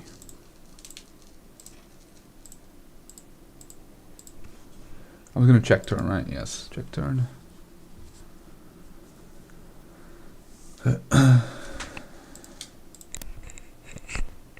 Okay, it's break, perfect. Let's try not to bust. Okay, 10 is kind of a bad card, because now I chop with everything, or I lose with everything. So I don't even know what to do. Do I bluff catch here? I don't think he has any bluffs. Is he gonna call with a king? I have no idea what to do. I have no idea. Yeah, check. He has ace-8. Oh, he has king-queen. So the question is, right, with the king-queen, does he call if I bet on the river? I don't think so. It's the only hand, basically, that he can have, that he flats 3-bets. He has to be very tight pre-flop, so flatting. I mean, in my opinion, he should have 0 calls, but that's just me. Again, like, difference in styles in ICM. Yeah, okay, I'll be right back.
Đẹp cam đó.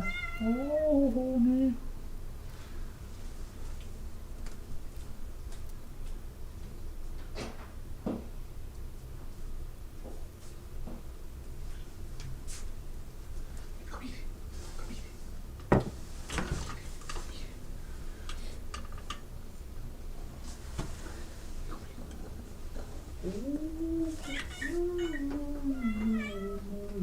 Cool.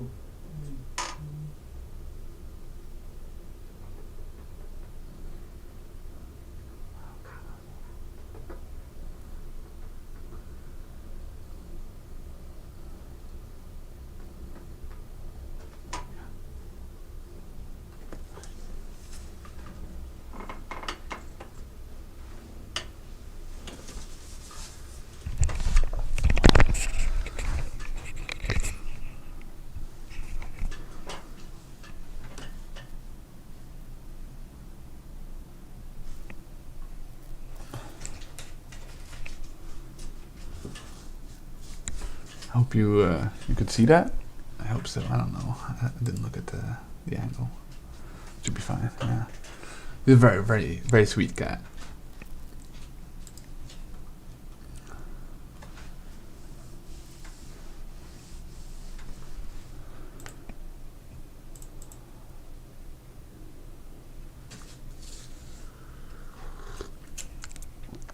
I think my weakest game is probably Heads Up. But I don't know. Maybe probably compared to the rest of my game. I mean, if it's deep, right? If it's like 50 big blinds deep, then I think I struggle a lot. Compared to. Oh no, she's wrecking. She's wrecking the walls. You can't have nice things when you have cats. Let me tell you that. It rips the stuff off the walls. Yeah, I think compared to the rest of my game, Heads Up is probably my weakest stuff. Like even like small blind versus big blind, I'm not really an expert at. I'm okay from the big blind, I think, versus small blind. I do okay. Interesting spot here with the ace jack. I think Crazy Lizzie is just so wide here that I just have to. Man, I'm gonna fold a deuce 8 here. It's just bottom. I'm just gonna rip it.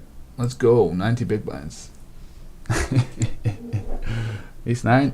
No, come on, man. Don't do me like this.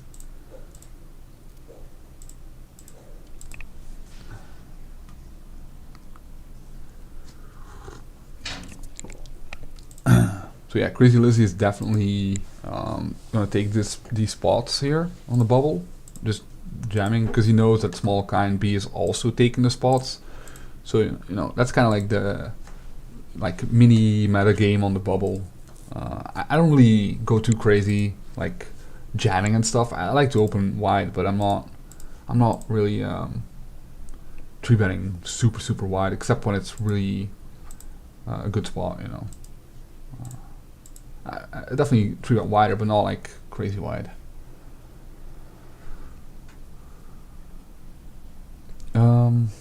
Top left is $800. Top right 530. Bottom right 300. Bottom left is a 1K. And I have, I don't know, yen. I don't know how much this is. I have one more on the side, which I'll no, I can still fold. And then I played and busted a 3K KO 3 times. So I'm down like 10K in one tournament today. I tried to start the 2.5Ks, but they didn't run. So yeah, unlucky. But yeah, on average I 4. I have to. So King Jack is interesting.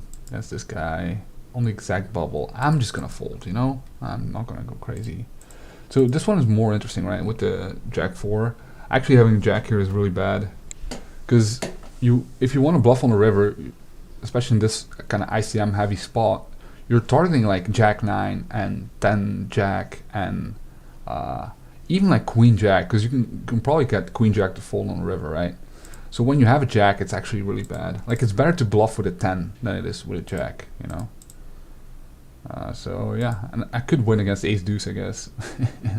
So he does have the Jack now, which kind of sucks, but yeah, I don't think I can bluff here with the Jack.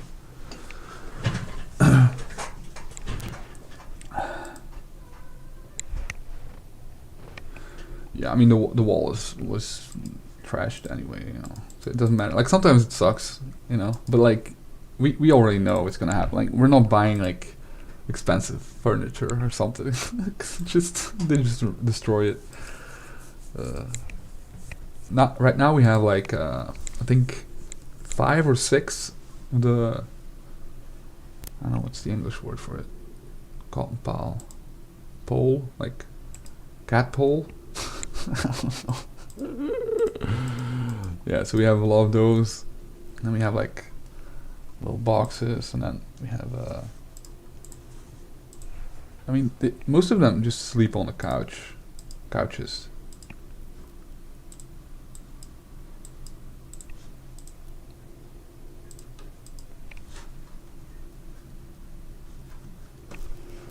So yeah. So the thing about today is, right. So even if I win this $800 tournament, I think I'm still down like 10k.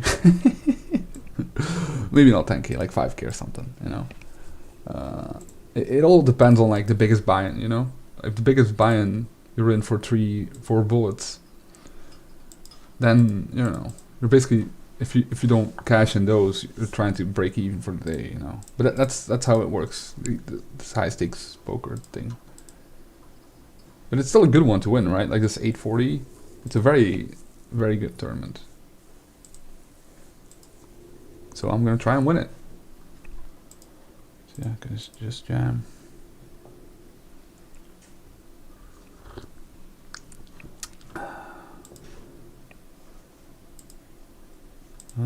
So yeah, we're still in the bubble in this high roller 530 top right.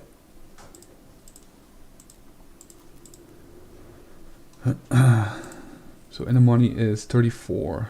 So it's still a kind of long way to final table. I mean, people are gonna bust fast now, but then it's gonna slow down as well. So it might be a long one, this one.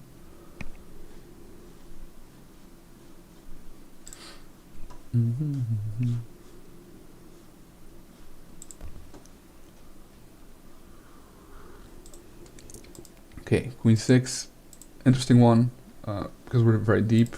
I mean, the Jack 4 played itself last hand, I think. So you just have to give up on the river. I think it's important in those kind of spots. See, here it's kind of the same, right? I think just now I can go bigger, bigger sizing, because of all the draws. I can also go big with top pair, so I'm gonna overbet like 8, 12, yeah. I think normally you don't necessarily want to overbet it with a queen, but because my 6 is really unblocking everything, and also hearts is also unblocking everything, I think it's actually a good one. You know, it's a little bit different if you have like Queen 8, right? Because with the 8 you should probably size down, because you have the extra, like you block 8, 9, you know. So it's kind of I think that's how it works, you know. Like every spot is different, right? So I think that's how I look at that spot, of course. So this Queen Jack here is super weird. So he's betting 3 into 10. I think I can just fold. Yeah, I just fold here. Well played. I don't know. Yeah, see? He has King Jack. It's just like, equity wise against this range, I just don't think I'm doing okay. Especially with one guy still, yeah, I would have gotten there, but it doesn't matter. With one guy still left to act who can just jam and then deny all my equity, I think I just get to fold there, second pair, which normally is not really a thing when you flat from the small blind. If you flop a pair, you're not supposed to fold.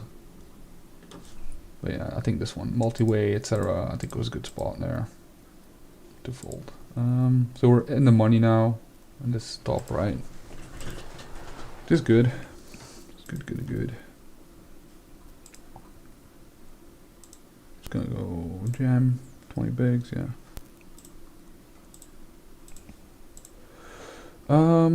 Yeah, just gonna go all in here with the ace 3. This is a fun spot, right? Because he has 3.5 big blinds, and I have an ace, so I just rip it.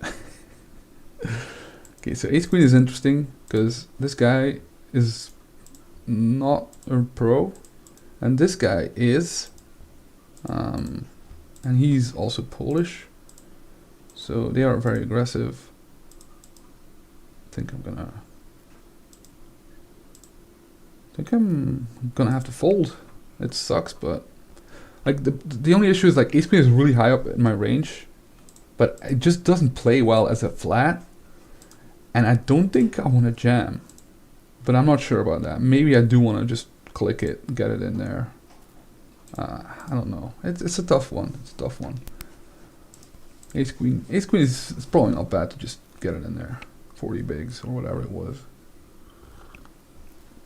He goes with 6-9.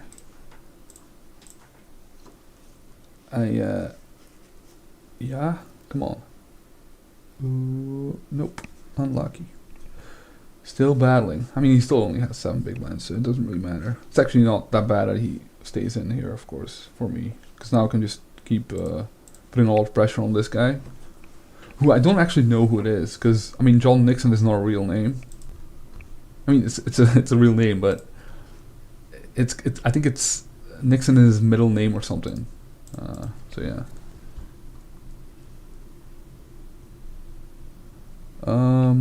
I think it's just any 2 cards, depending on how short he is.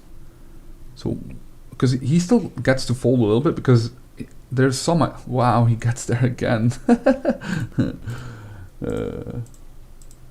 Yeah, that sucks. But yeah, very, very wide. I think it's almost any 2. I think I folded 8 deuce, right? So I probably jam 90% and then fold the bottom. Oh, I understand.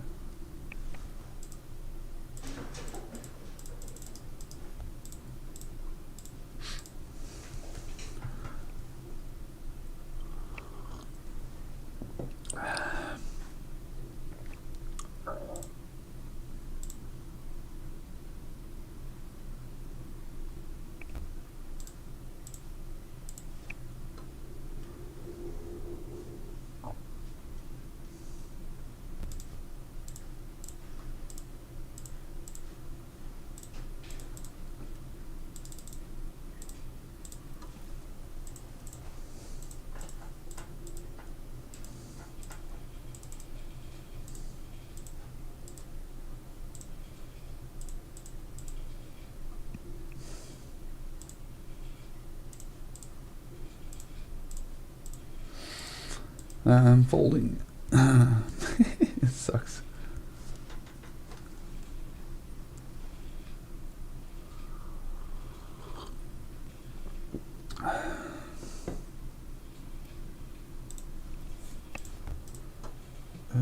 Shit. I should have isolated here, by the way.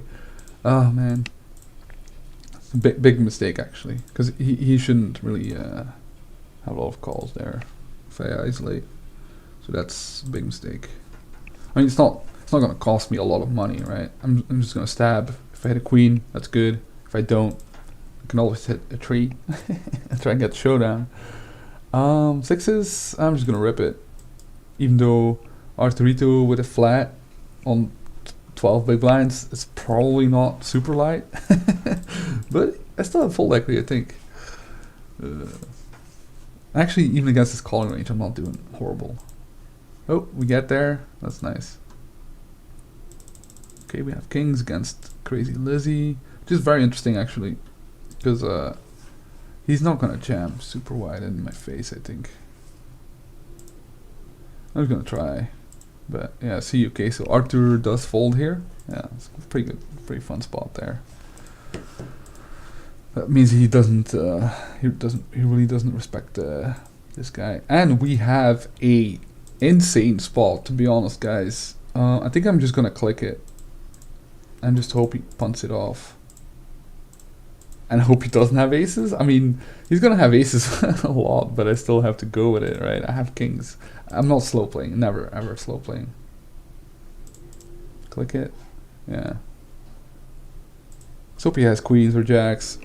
Or punts it off with like ace 10, something like that. But yeah, I'm not gonna be surprised when he shows aces. If he goes all in.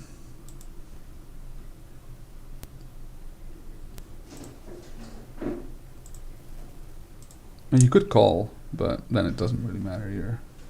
Oh, hey, he folds. That's also good, you know.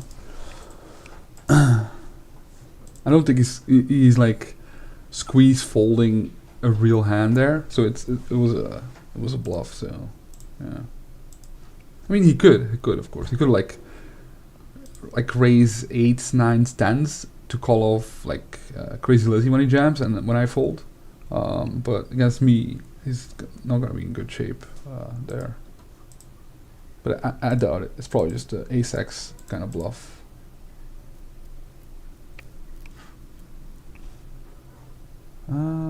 Let's see, maybe rag a couple. Yeah, there's turbo. Yeah, there's 2 turbos, so I'll play those on the side. And nines I dislike a lot in this spot, but the good thing is if this guy jams or this guy jams, I can get it in. Even 3-way. Oh, okay, so we are in a very weird spot. I mean, it's kind of easy after that flop, of course, because I'm dead. But oh, come on, baby! Oh, we can finish it. We can finish it. John is gonna jam. Oh no, he doesn't jam. I was gonna be so fun. Additional outs again. Come on, man. You can't win every single time. That's good. No, my God, man, this is so crazy. This is so crazy, man. This guy, look at this guy. Look at this guy. Let's hit him with some you sucks. Let's hit him with some you sucks. One more. You suck.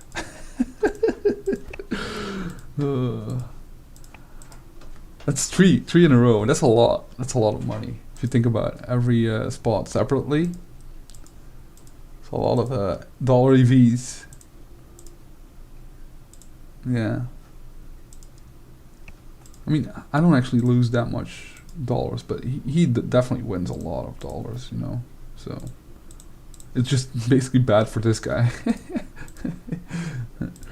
because you know he could have been guaranteed second. Like, I can't bluff. I'm gonna win against this guy because he has like 6s, but I mean, I can just never win all the way. Also, Isles is also in net, so he probably has like 7s or something. I can't bluff, man. I'm just gonna lose against king high or queen high. What?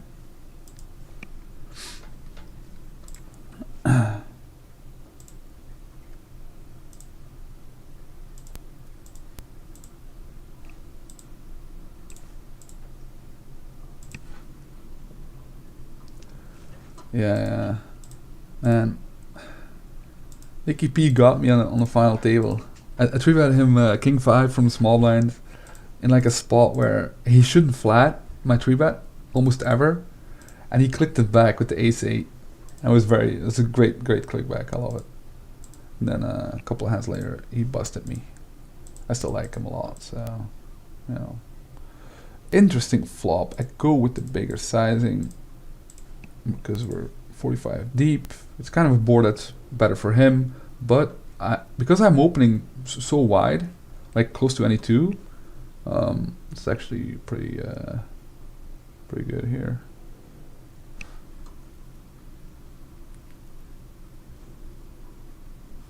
I don't even know what you guys are talking about. I already forgot the bad beat or whatever. Oh, just against the Pablo. Was it the ace queen already? Yeah. I don't know. Yeah. It's okay, guys. It's okay. It's okay. I'm still gonna win. Don't worry. Don't worry. I'm still gonna win.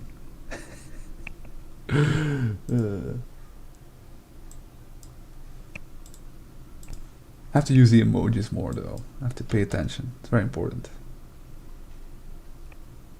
Okay, busted another one. This one is close. So 45 bigs. I don't think I can jam. I do have to 3-bet though, because I don't want to have a calling range here, I think.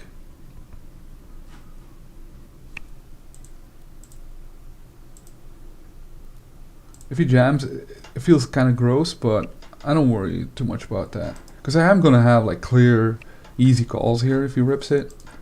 I'm not going too crazy in that exact spot, you know. So I like my 3-bet there. And if he makes a mistake and calls there too wide, I also win a lot of chips. Yeah, it's just a fold, even with KOs and stuff. I don't know. The ace jack here is kind of interesting. I think I want to bet call it off. Yeah, the jack is such a bad blocker to have here. It's better to have like ace 6 here, because then he has more like jack 9, jack 10 that can jam. Now it's kind of a weird spot. I'm just gonna check. You know, it sucks, but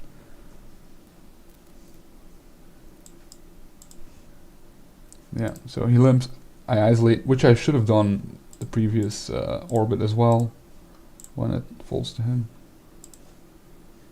Are you serious, man? There's somebody else who runs great, but they run so good that they shouldn't even be winning, so I don't want to trash them. But I suck out. Let's see. 8-9, king 5, standard. That's not good. Come on, baby. Queen. Hold. We get him back with the max pain. Come on, baby. Yeah. Max pain. Told you. We're still gonna win. Sometimes you just have to get it in bad, you know? Sometimes you just have to get it in bad. Good game. Goodbye. 40 bigs. I have no idea. I know there's like pretty good. Well, I actually don't know. I don't use like I use some charts, but were poke art charts. And I think you guys also have heads up charts, but they're a little bit different. I think. Yeah, I just suck at heads up. Who is the heads up expert? Dinner cafe retro. You tell me if I make a big mistake. You know. Is this a 3-bet? King 5? Offsuit? Sometimes. I think it's very low frequency though. It's just a call, I think, most of the time. Getting in here with King Deuce against 3.5 BB. I think I just try and get showdown with the King High. Again, I'm not sure, to be honest. It's just so hard, man, to get to showdown. Just fold, I guess. I don't know. So I have every 6, every 7 can call. Every jack, I still have some jacks, I think. Not a lot, but some. Have a lot of ace-x. I have all draws. Yeah, I'll just fold.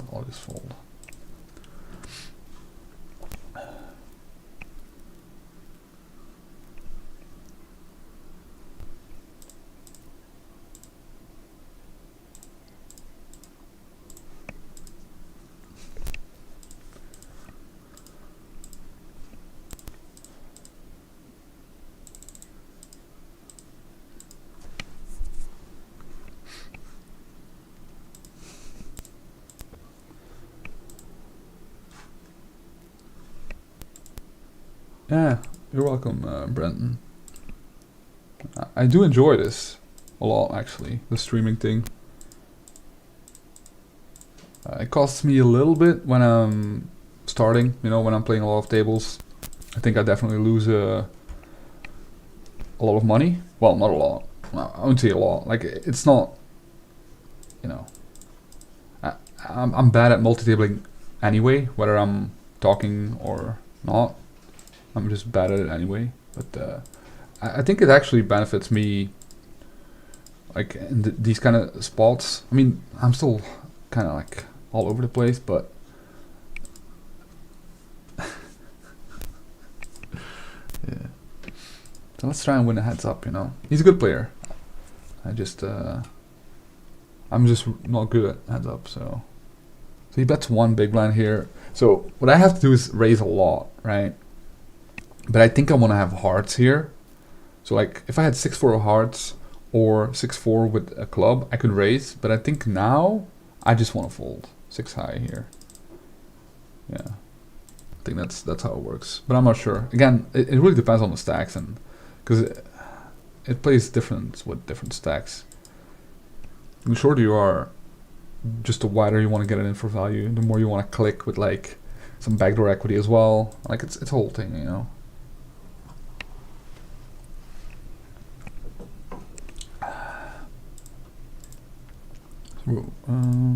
Yeah, so 27 left in this top right one. 9 out of 27, so that's pretty good. So he uses small 3-bet sizing, which I think heads up is... He probably splits his range, to be honest. He's probably using some charts right now, which is, you know, I don't really mind too much. If it's just pre-flop, I don't really care, you know. I know I should be better at it, so I don't blame people for pre-flop stuff. Jack 6. Such a bad hot hand, man. I'm just gonna fold.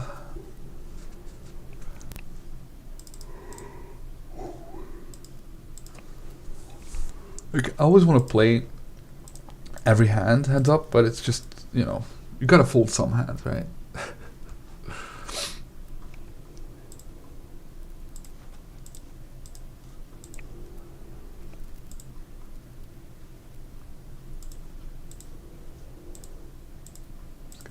See bet small. Like, more and more people use the extreme small sizing on the flop now, which just makes a lot of sense. So like on paired boards, ace-high boards, where like in shallow stacks, like people just bet one big blind when the pot is like 5, so you bet like 20%, or even like smaller, like 15% if it's possible, you know. Yeah, and it works because I mean, you can build a good strategy around that. So using really small sizing, and then splitting a range on the turn with like a lot of big sizing, over betting. That's always a problem, right? Like, people don't actually play correct on the turn at all, to be honest. But it's still like just tough to because you shouldn't fold anything basically against small sizing. So I'm just gonna bet. I know, like, lower kings. Oh no, get there. No, oh my god, that sucks. Jackie boy.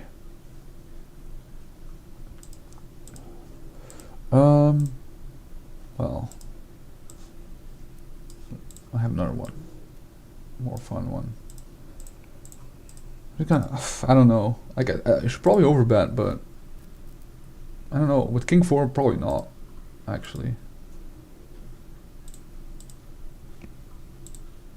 Yeah.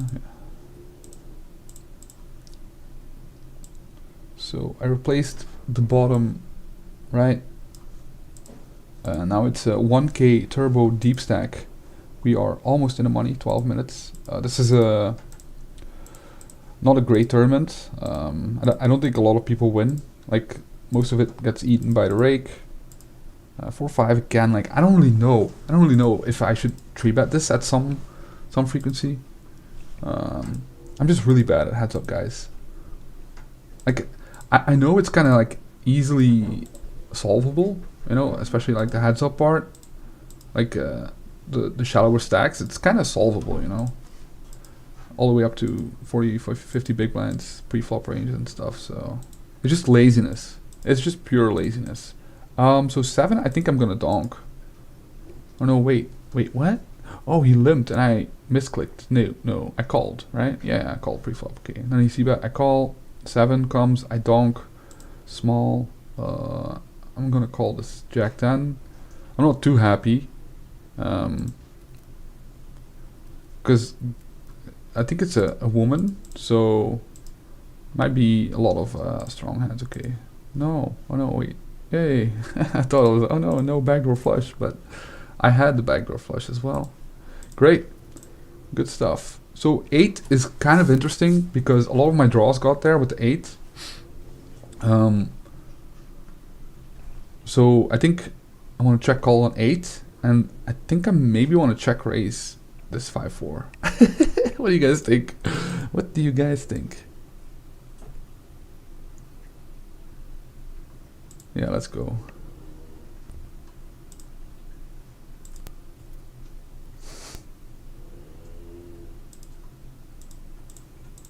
I mean, he's gonna call a lot, I'm not gonna lie, but it doesn't have to work that much, I think. Let's see what he has. I mean, he blocks the nut straight, but I don't even know if that's a good call, to be honest.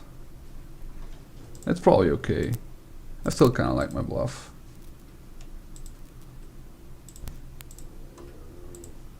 Yeah, I still kind of like my bluff. But yeah, if he doesn't even consider folding there, it might be again might be a problem there. But I do like my hand selection. I think is good. My line is good. You know, like the donk turn and check raise jam on the river. I think is actually good as well. Because it is kind of a river where you should bluff some hands as well. So just checking down with the ace high. Not gonna win a lot, but sometimes nope, he gets there on the river.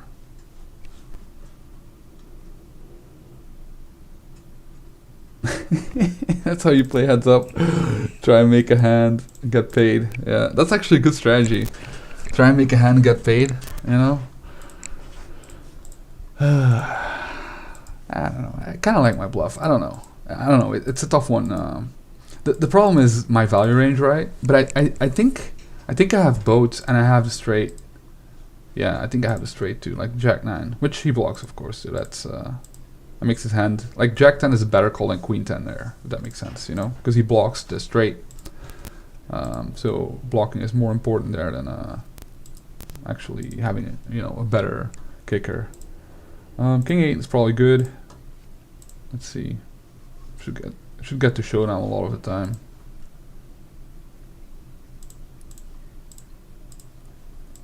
I overcall here with the ace 9 against it's kind of a recreational player. I have to call. I don't know what he has. I have no idea. I think he probably has like a queen, but I can't fold. It's impossible. Yeah, he does bluff here with the 10-4, which is interesting, I guess. I don't know. I feel like he should just give up, to be honest.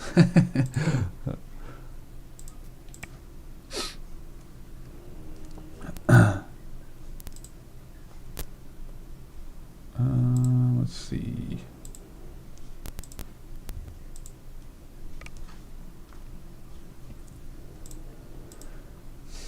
So a7. I think against Adrian, the problem with Adrian here is like if I raise, normally I have to call it off if he rips it. And against him, I don't want to do that because he's a nit. So I'm definitely. I mean, he's a good player, but he's definitely not getting it in wide enough pre-flop. I mean, he mixes it because he also slow plays a lot of like really strong hands. So he's like the tricky guy.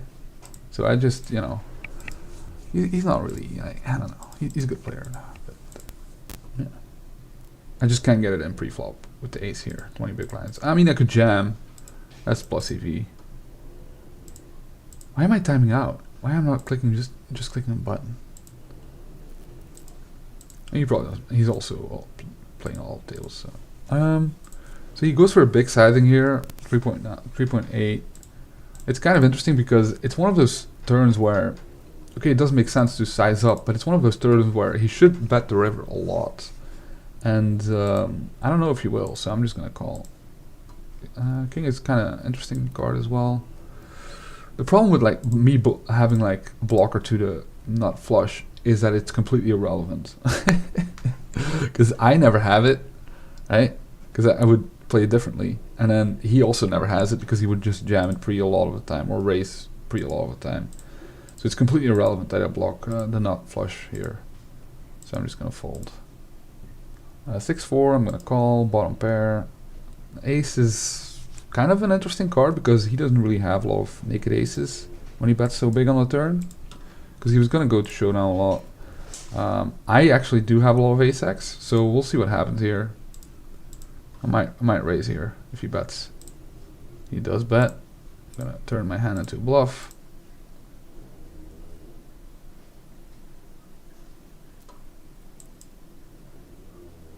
I'm gonna jam pocket trees here. I think it's okay.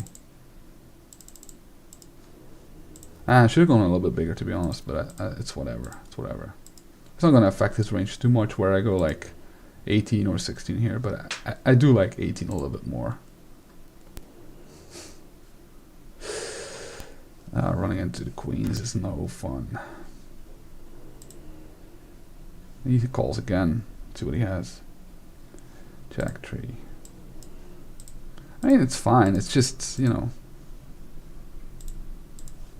don't know. I think he plays very linearly and just under bluffs everything, but maybe I'm just wrong. Oh shit, I don't want to play. Yeah, I'm not re-entering the 1k.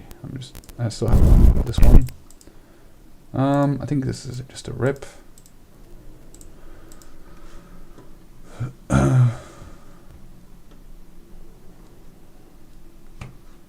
What do you mean? It's the same as min raising. It just, you know, looks a little bit different. The EV equity ranges are the same as min raising. So, I mean, or if you mean like bigger, if I should go bigger, then I don't think that's true. So, A7, very interesting.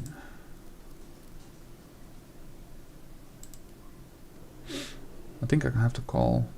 He's repping very nothing, but he likes flatting, so he could have a 9, of course. But why would he not bet the turn, right? Could have an 8. Would he bet this big? I don't think so. So he could have slow play pocket 10s or something. What? That just makes no sense, right? Did I just level myself or something? He did check the flop. No, he bet the flop, right? Yeah, bet, check turn, right? Yeah. Okay, I guess. It's a weird hand. Oh shit, I folded 3 deuce. It's not a fold, but yeah.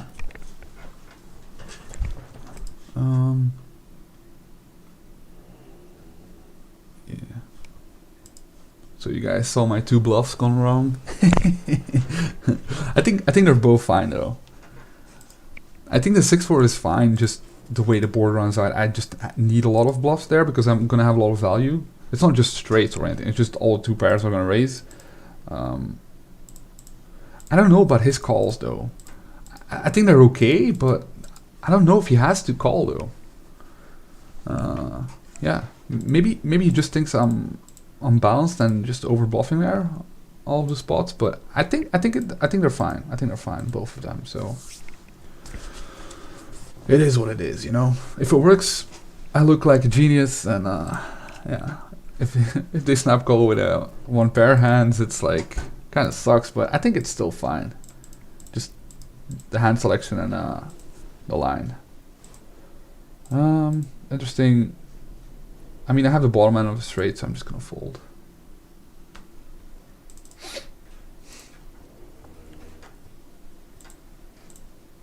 Uh, 9-5, just open fold. So yeah, I'm probably gonna lose this one. I think I play fine. So okay, here we go. I think he's playing GTO ranges, by the way. Just his limping and yeah. See, he's looking at the chart. I think just fine. It's just, you know.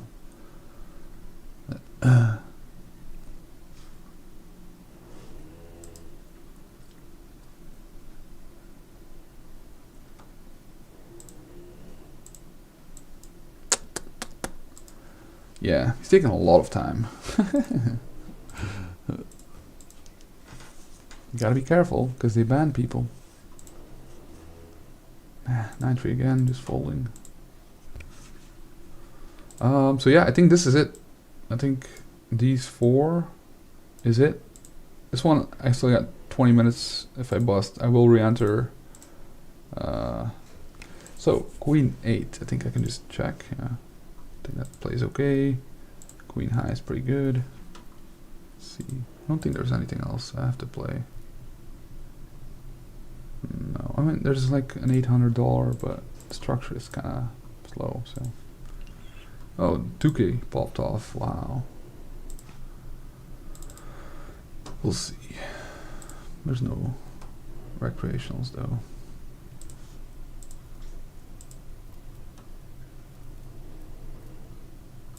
Queen high is good.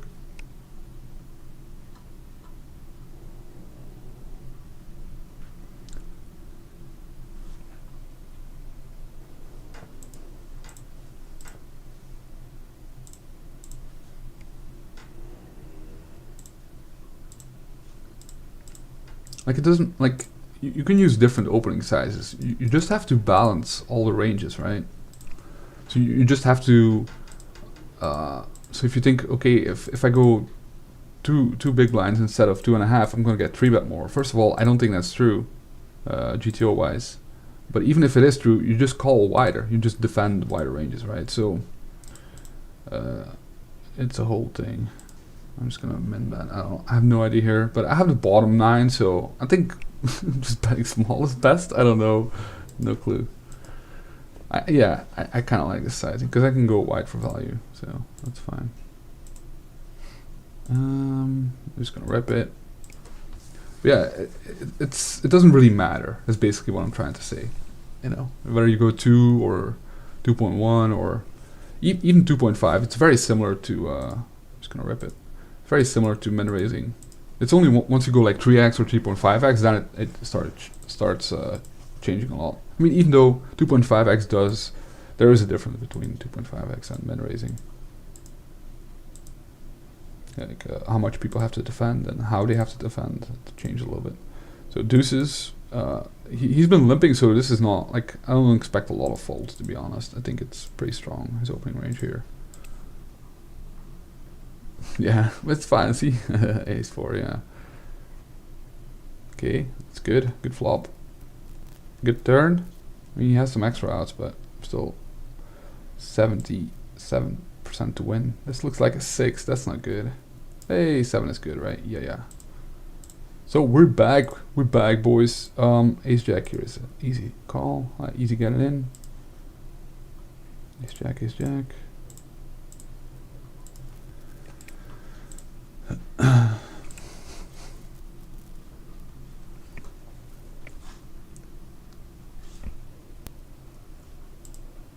have a pair, but on ace high board I just have to bet. Well, I don't actually, no, you don't have to do that in heads up pots, but I do like to do that because it's just so hard for him to defend. Plus, I never want to check like an ace, so I'll just bet myself and then just kind of try and get showdown with bottom pair here, which I think is a reasonable strategy. Sometimes you probably want to check some 7x, some queen x, and then maybe some ace x, but not a lot actually. You just want to you want to have a checking range, but it's fine if it's capped, right? So here I win against everything except king 7, I think, and like queen deuce. Yes, king 8. So he just goes to showdown with the king high, which is fine, of course, and that's why I like betting on the flop, you know, even with bottom pair there. He's playing very good heads up, I think. Guys, you don't have to retract the messages.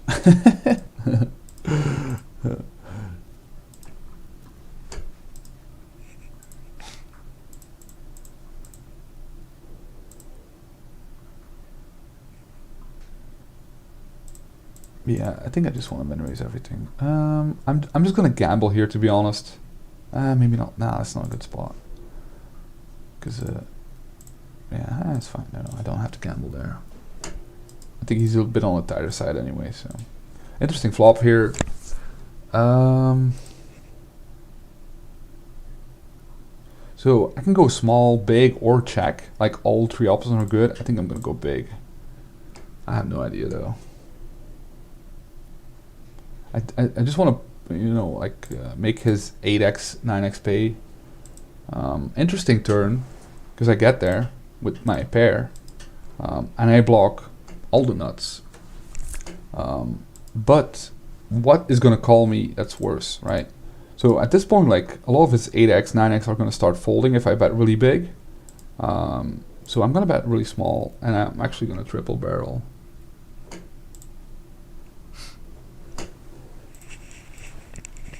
And if he raises, that's when the fun starts, you know, that's when the funky stuff starts. But he's gonna call a lot and fold a lot, yes.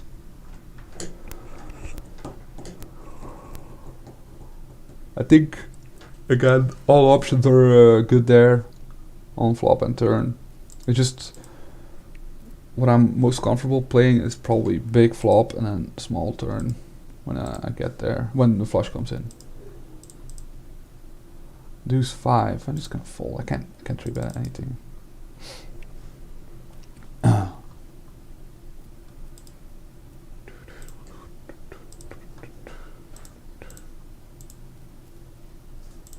So bottom right is a turbo, 5 paid, 11 left.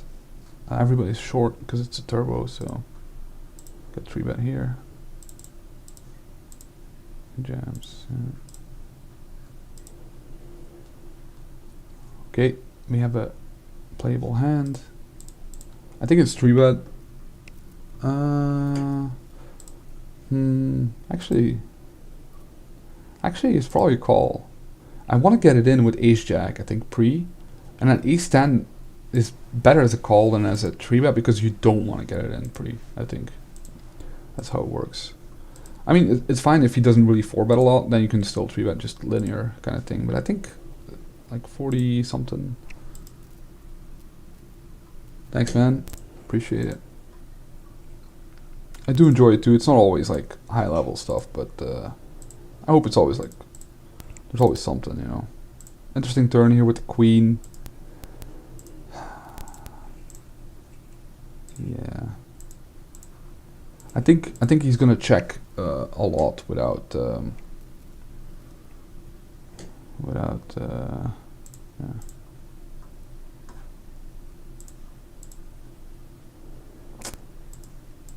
Yeah, without a diamond here. I think that's good. Okay, so we are exactly even in stacks again, so that's great. After punting it off twice. Let's see. Let's try and have a hand. You know, let's try and have some value, right? Wouldn't that be great? This king high is interesting because I think he has a lot of lower pairs here. Queen jack, yeah, yes, makes sense.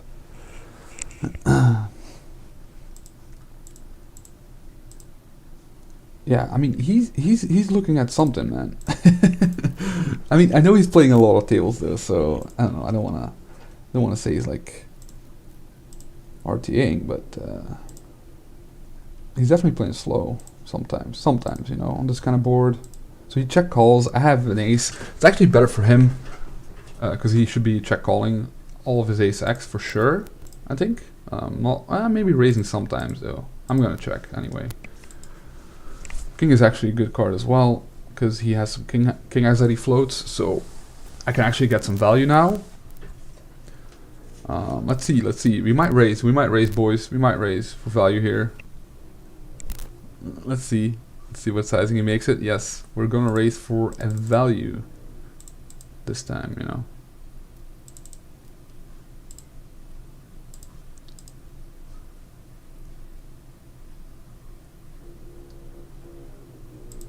Let's hope to get called by king.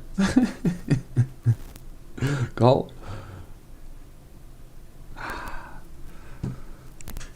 Man, imagine having the nuts every single hand, you know? What a life, what a life. He's never really, I mean, he bluffed with the 10-4. Okay, let's hold here with the kings. Big spot. Not a great flop. It's always better when they're dead. Okay, 2 outs is good. Whoopa, nice. Flop, second pair. Weak one though, in a single raise spot. He checks, interesting. So he shouldn't check, like I said, I don't think he should check a lot of ace X, but he can check queen jack, he can check 10-9, he can check some king X. So I think checking is best still, and just bluff catching some spots. I think I want to go for check raise again. He's gonna check back a lot, I think. Maybe not actually. How wide is he gonna go for value though? He's gonna go wide. Let's try. Check raise. Come on, baby. Do it. Just bet, man. Just bet. I'm gonna try again. Ah, unlucky. He gets there with a 4. I'm gonna try again. I mean, once you check raise a couple times, you have to keep doing it. You know, you have to try and build your range around aggressive check raising.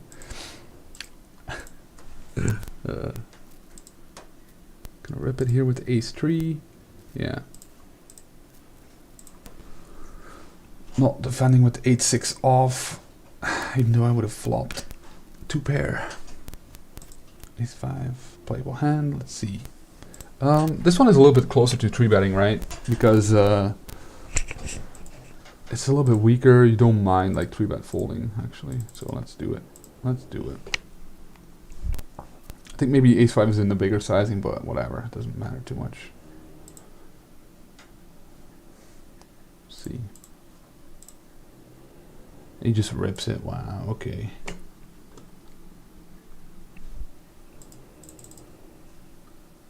I mean, I think I have to guarantee like final table at least, right? I can't guarantee a win, of course, but I feel like every time I have a final table at least.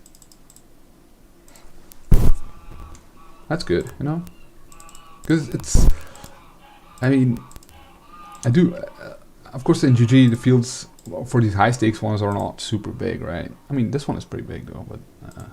Like this 500 is really not that big, right? So it's kind of easy to make final table, but it's only 5 paid, so. Let's see. Okay, turn is a 5, which is very interesting. So queen 3 you can, I think, check back on the flop as well as an option.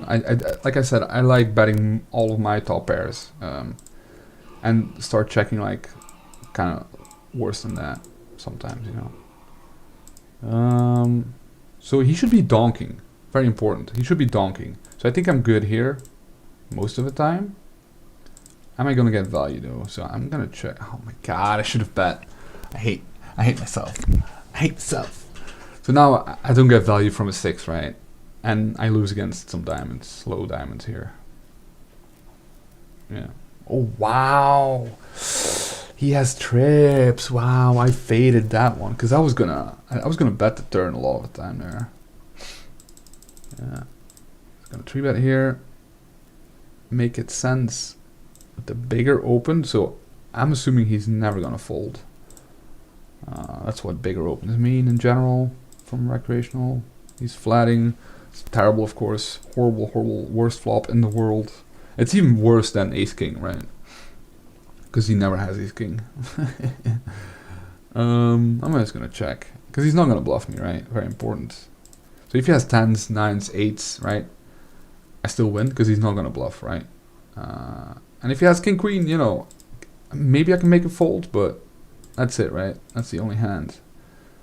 I think he has pocket 8s, 7s, close, close. It's fine though. Like I don't think. I mean. If I'm 100% sure, I could get some value there, I guess, like clicking it on the river or min betting the turn or something like that. Gonna raise here.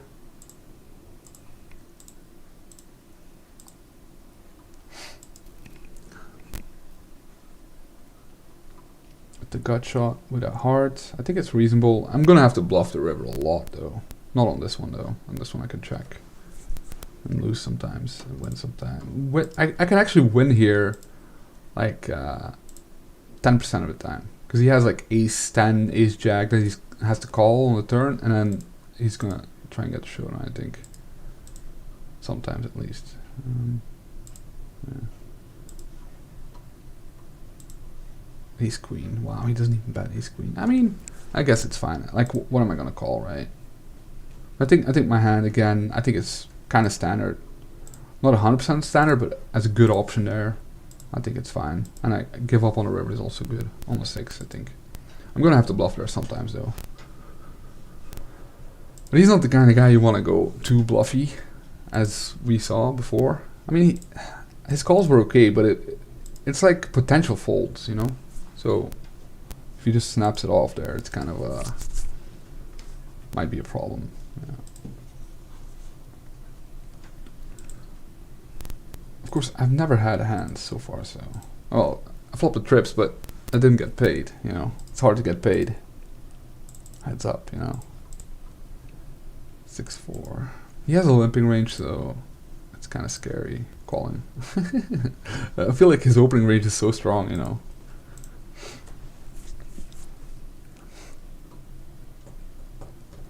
Oh, we're at the final table. On the bottom right as well. I'm just gonna fold. Oh, break. Okay, so we're 5 out of 8. How much first? So just take a quick look. 5.5. Yeah, so it's a small field, you know. We're still doing okay in this 530 as well. have a good stack, 60 bigs. It's very deep, like this tournament is very deep in average stack, so 6 out of 20. I mean, we can try and win this one too. It's gonna take a long time though, so. But yeah, we did double up in the bottom left as well on the end of late reg, so that's great. Gonna take one more coffee. Yeah. And that's it, I think. I mean, I could always reg like one more. If I, maybe go deep in this 530 as a single table, I can maybe put up an extra one, but we'll see.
Oh, kom weer terug. Oh, Mezutke, kom.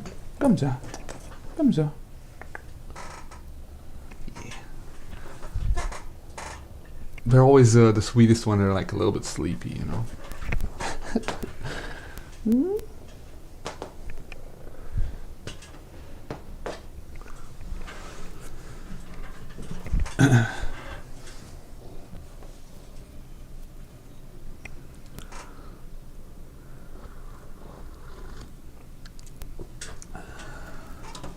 Okay, let's try and win.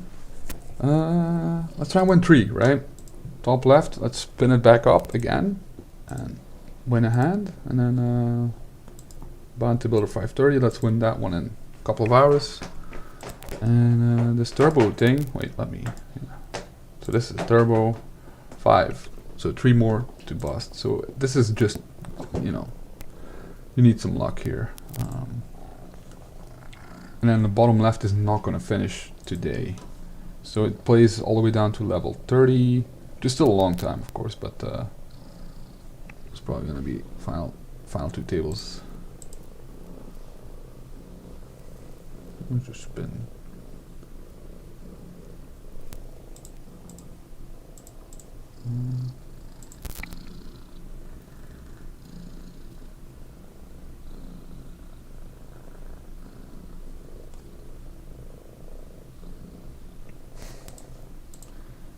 Okay.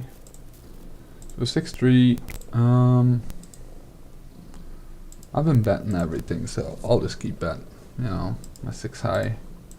I could check this one, but because it's really bad. Because I have no. I mean, I have some backdoors actually, so I think it's okay. Plus, he's really capped pre-flop. I think he's gonna rip it in my face a lot.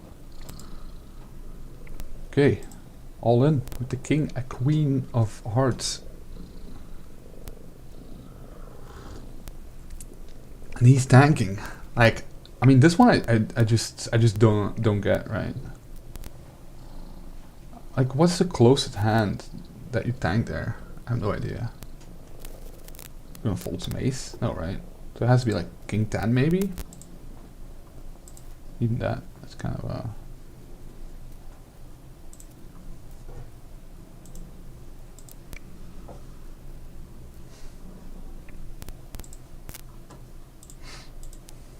Okay. I mean, I never mind losing heads up against a good player, but, you know, it feels extra good to win. Let's call... I don't know what to do. If I should raise it? I don't think so, right? I really don't have a lot of 3x actually in this spot. Well, I have some, of course, but I'm actually folding some pre... And he isn't, so... but he's limping some, so I don't know. It's a very interesting spot here with the king, specifically. Because he could value bet an ace on multiple streets. So now...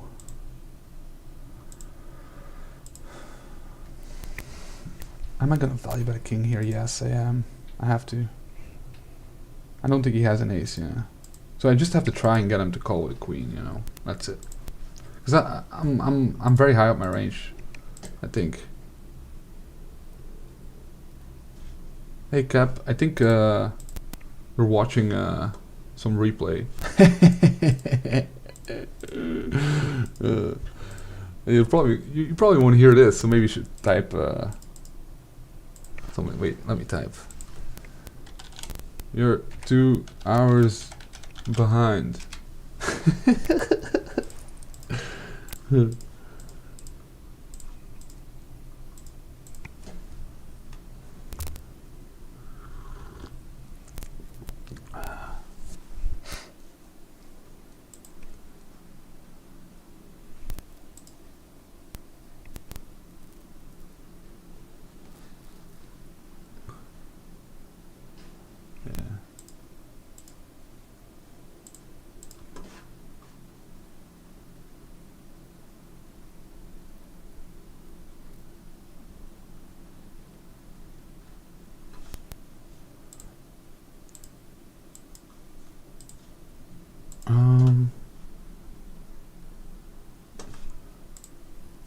I mean, to start, like, depends on what you're looking for, right? If you're thinking of like, where can I get the most money, you should actually play like, oh shit, this is bad. Yeah, this is not great. I don't know why I jam actually. I'm such a moron. So bad. I'm gonna donk here. Yeah. This is such a bad jam, man. Oh my god. Why did I jam? I have to start paying attention, man. I mean, people have to fold a lot, but still. Okay, so interesting one here where I donk the turn. I kind of like it. And then it's kind of an 8, which is very interesting. Because is he going to turn hands into a bluff? The answer is no. So I'm just going to bet myself. Yeah. Wow, okay, I got to walk. That's pretty fun. That's great. We call, let's see. 10, 10, 10, 10, 10, 10, 10, 10, 10. I mean, he played it fine actually. He should probably raise turn, but you know, that's just that. Okay, flop, very very good. A bit small. Call with the queen 6, flop top pair. 4s again, like, I mean, I fucked up with the deuces. Not gonna lie, that was a huge mistake. The 4s here. I don't have fold equity, so I really don't like it, man. I really don't like it. I'm gonna bet the queen here. Just gonna call. Yeah, I'm just gonna fold, you know? It looks maybe weak, but I don't think I have to call there. Interesting with the check back here on a 7 high board. I'm gonna check here with the queen 6 and call, and yeah, just win sometimes. I don't think I can start bluffing here on a deuce, because I'm targeting, like, he's not the kind of guy who's gonna be folding an ace or a king, I think, on a turn, and then I have to barrel the river. I'm just gonna showdown jack high. That's just gonna be it. Man, I feel so bad. Like, just ripping the deuces there. Yeah, he has 5, so he's never folding anything. Man, the deuce is such a bad play. How much was it?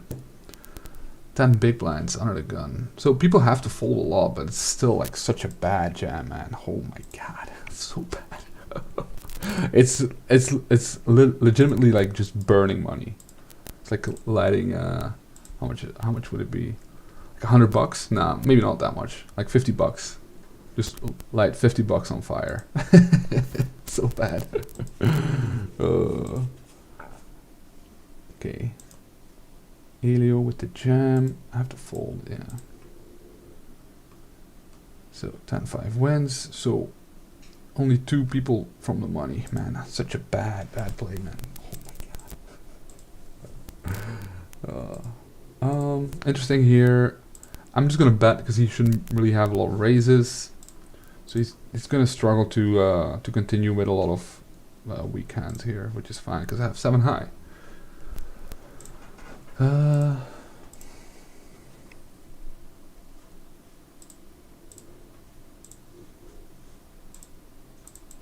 Just gonna check, give up.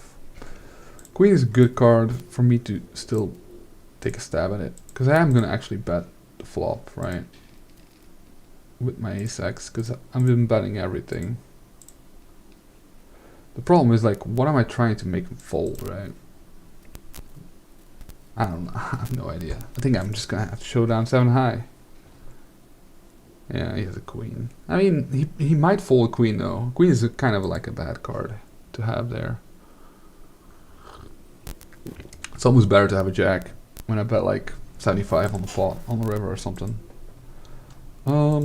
Interesting with the aces. So normally I never ever slow play aces, but with he's such a nit. Man. Just wanna slow play. I'm gonna do it. I'm gonna do it one time. I hate slow playing. I have to be honest, I really hate it. I already wish I jammed here, because I'm not gonna get stacks. Okay, that's a good flop though. To keep slow playing. I mean, I could raise, but I think specifically aces is kind of a good one to slow play. Yeah, no, let's raise it. Let's raise it. Let's click it. You know, let's play it. Let's play it funky. You know, let's play it funky. What are we talking about? Oh, the deuces, yeah. Probably like 6s. Yeah, 6 is probably okay.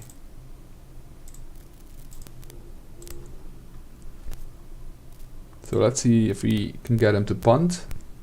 Of course, like here, even if you get it in against like pocket 10s or something, right? It's kind of a win, because a lot of turns and rivers are going to be bad. And you're going to lose value against those hands. So now, I'm just going to rip it. With the aces. And I hope he doesn't have a set.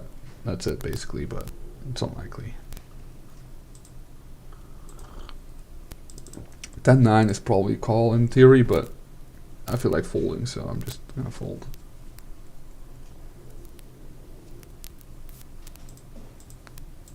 $7-4, you could probably 3-bet sometimes. Okay, interesting flop. I'm gonna check raise with all of the equity here. I mean, it's also a hand that you could call, but gonna go 75. He folds. So I think I'm gonna do the same thing, right? I'm gonna bet. If I get there, I'm gonna check raise. If I miss, I probably have to bluff because I have this hand.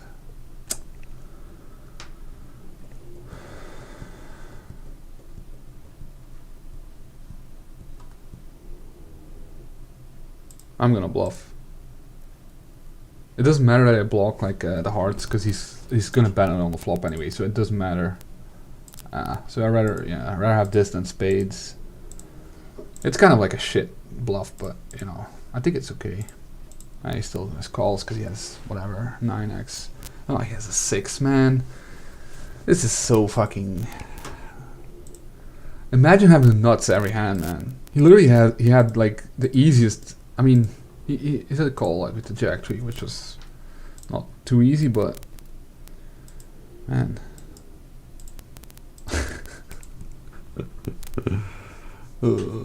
He has like that. Also, the run out is like perfect for him. Like any other card, I can probably get him off. You know. So yeah, it sucks. It sucks. Check here with the ace 8. He's gonna call. Nope.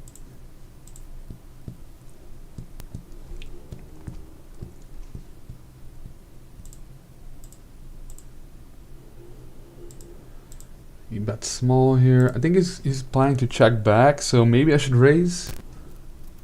Let's see. Should I raise here? I think I should. Let's go. Hoppa.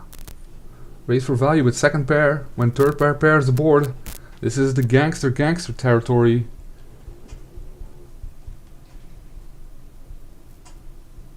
I'm gonna bet the river as well if he calls. Oh. This is fun stuff. Fun stuff. I think he's a good player though. I don't know 100% for sure, but let's see. He doesn't want to call with his 8-7. Oh man, it would have been so fun. It would have been so fun on the river there.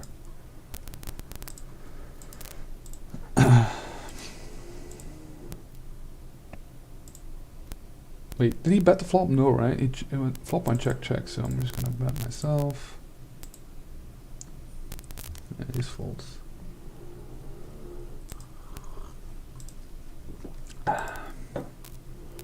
I mean, I'm actually doing okay in the heads up, you know? I'm taking like a lot of small pots. I'm not going too crazy. I mean, he's playing good though, so it's not like I'm doing great, because he's definitely playing well, and I'm making mistakes, I guess. I don't know. I feel like the bigger pot, I'm kind of happy with how I played all of the bluffs. Like the 7-4 is kind of like a random bluff, but at the same time, I kind of like it because the 7 is of course not great, but then if you think about it, so he checks the flop, so it almost doesn't matter if that I block the hearts and a 7, because he's not going to check a lot of, he's never going to check any hearts, I think, so it doesn't matter that I have it anyway, right? And then the 7 of course matters a little bit, but I think my bluff is fine there. I'm gonna check queen high. I think it's good. Let's see if he goes 2 streets here. If he wants to bluff, he doesn't. So I could lose against king high. And chop with queen high sometimes. But I'm still gonna win as well. Let's see if what he does here. So he bets pot. I'm just gonna fold. He bets pot. This guy 3-bets me 5 big blinds, so it's gonna be ace king most of the time. So yeah, I'm just gonna fold. He could have bluffed me here, by the way, with queen 7. He could definitely have a bluff here, but I have some king x for sure, and I still have some ace x, I guess, not a lot, but I'm just gonna value bet myself. Yeah, he's playing good, so you know, it's a tough one.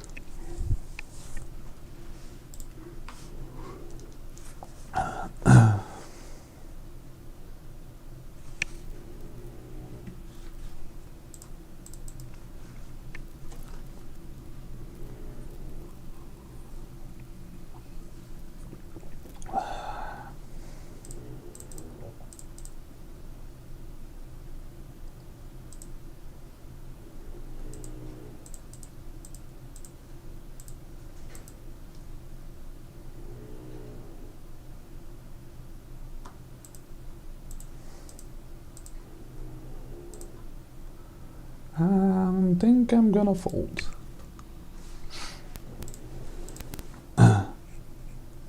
Hey, he had aces. You suck. Let's go. I don't know who it is. I know it's like his real name, but it's not. Like I said, it's not a real. There's no guy named Jonathan Nixon or whatever. So I think Nixon is a middle name or something.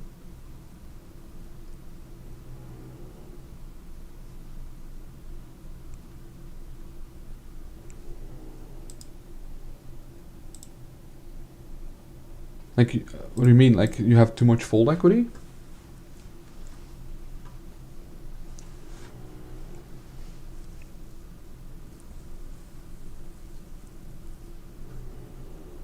I don't know. I don't know which hand specifically you're talking about, but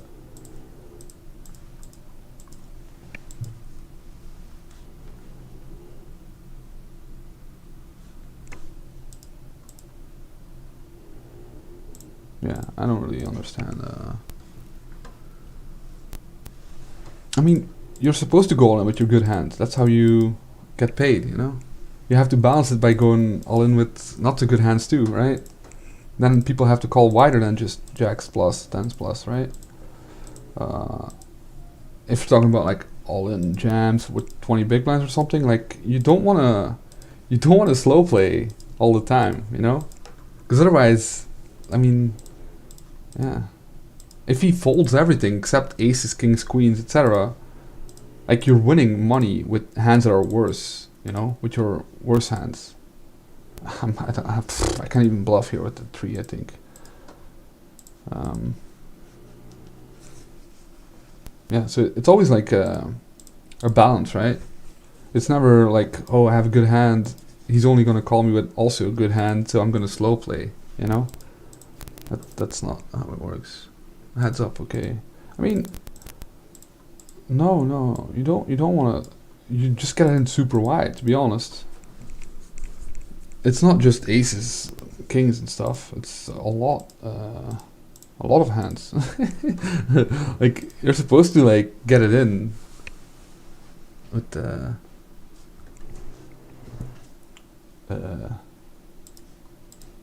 super wide ranges, actually. Oh, he's a British guy? Oh, yeah, he's a British guy, yeah, okay.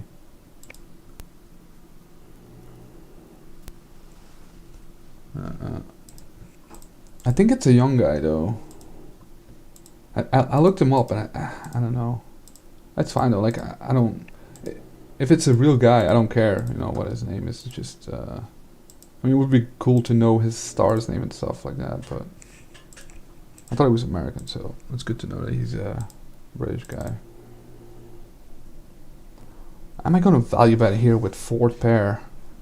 The 7 is actually bad because he has like 6-7, 6-4, shit like that. I don't think I can value bet. Ace-4 is good enough, I think. Yes.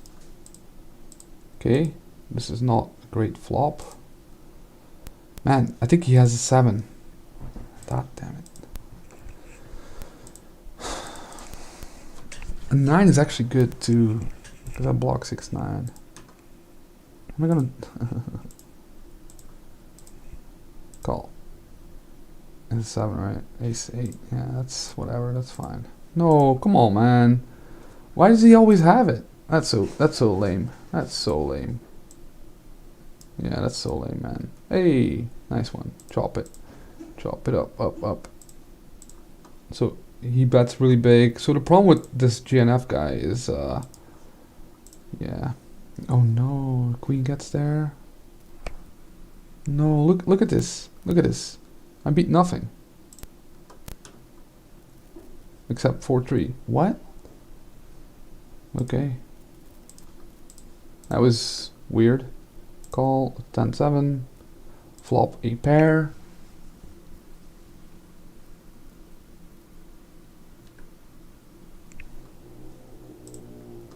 Man, like look at this guy. Look at this guy, man. This guy. he bets this sizing, so he should have bluffs. But he never has bluffs. This is so sad, man.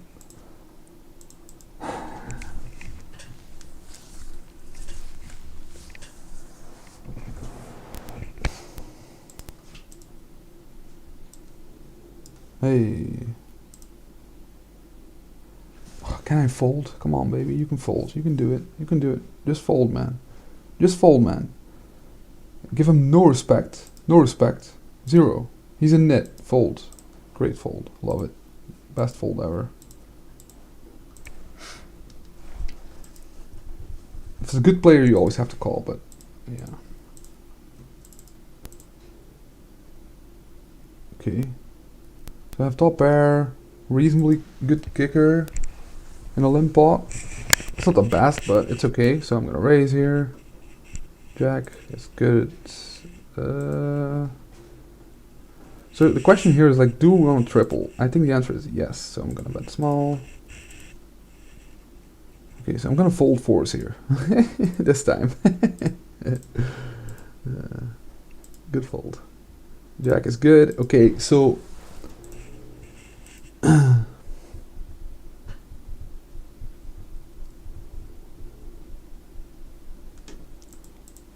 I'm trying to get value from 4x and ace high, and also trying. Does he have bluffs? Right? Does he have bluffs? I think he does. I don't know. He can snap calls, and he has, yes, a 4. Okay. I don't know. My sizing on the river is kind of but yeah, I like my play. Man, I should have bet here with the 6-8 every single time, of course. Bet myself here. Just gonna rip it with the a7. Come on, baby. Now is the time to call with king. No. Was a good hand, by the way, guys. The 7-8. I don't know about the river sizing though. I feel like I can almost go with it. So I donked here after misplaying the flop. The king is actually interesting as well. So I'm gonna take a stab at it. Yeah. Small sizing. So I'm not repping just the 7 here, by the way. I'm repping king X and some 10x here. I'm just targeting like his air as well, but just air that that I can't beat with my 8 high.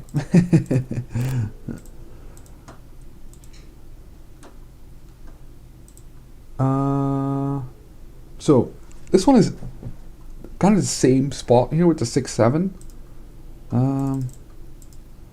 except my kicker is worse, right? With the 7-8, I actually had a good kicker in limp pot. Here it's a little bit different because he might put his like 5-6 offsuit in as a raising range, so it's a little bit different. Yeah, I still think I can raise for value. So yeah, you're also at the 7-8. I'm just gonna check. Gonna limp the 7-8. I have no idea what to do. I think it's okay. Can never be really bad, except when he starts like clicking it. But if he just jams, I think it's fine. I just have to slow play my really good hands here. I'm still gonna open jam a lot though. So tens is a 3-bet. Get it in here. 10-9 is just a check, I think. Yeah, plays pretty good.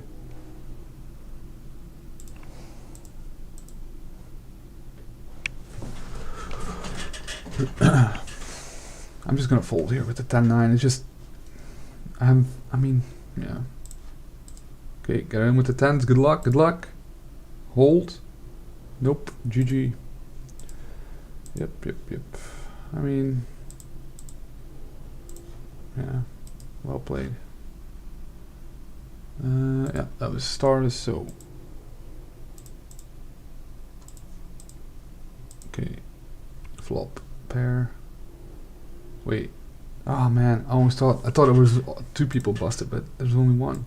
So we're now in an exact bubble here with 5 big blinds, but there's somebody with 3.7 and another one with 5 big blinds. So yeah, Pretty good spot because he gets to jam any two cards, which is good because I don't have to do anything. So just hope and pray that I min cash and then spin it up. Value betting 69 here. Pretty good turn. He has a lot of 8x. I think we might try and go for it here.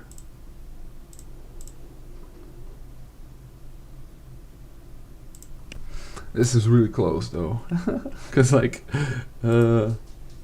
he can have better 9s, but I think he has a lot of 8x. He has a lot of 5x, so I'm targeting those hands, right?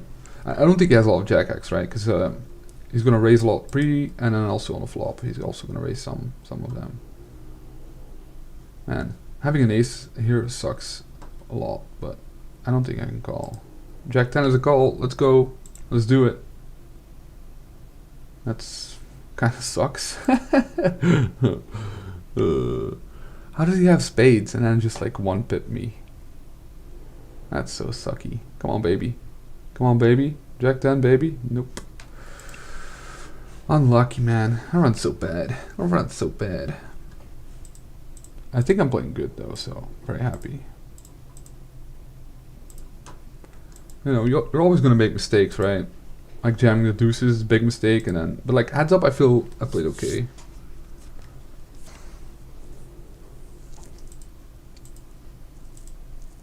You know, he's a good player, so I think I just ran into the top of his range a couple times, but I did get value when I actually had a hand. I was kind of thin, so that's good.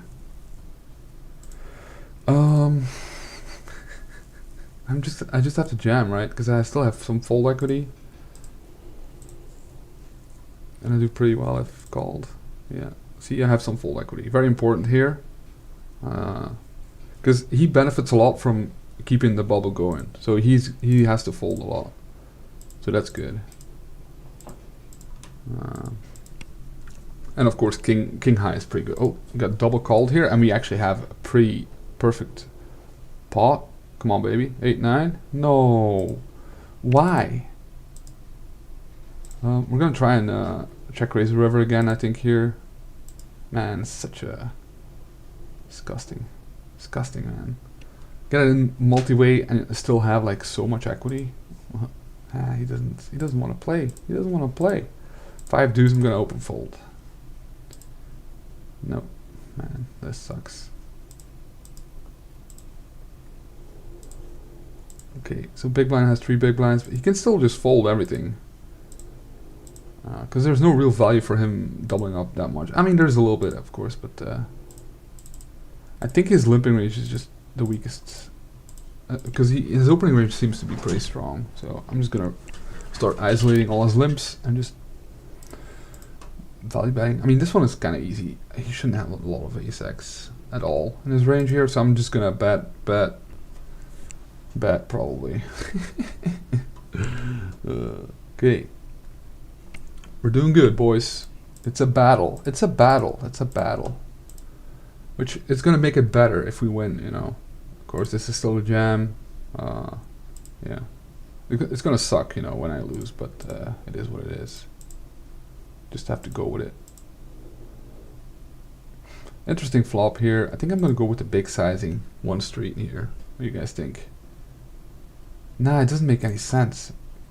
You have to go 2 streets at least. I'm actually gonna check. I have a gutter, so bad one, but like if I go big, he's not gonna fold a king, right? So if I go big and hit a 10, he still has all the better hands in his range.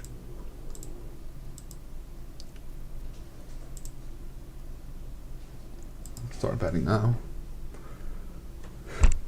Hey, the late c betting works sometimes. I don't know. I'm definitely unbalanced there, but my range is really weak. I think this is a jam, right? Ace 5. Yeah, versus a limpy range. Yeah, just rip it. Fuck it. Deuce.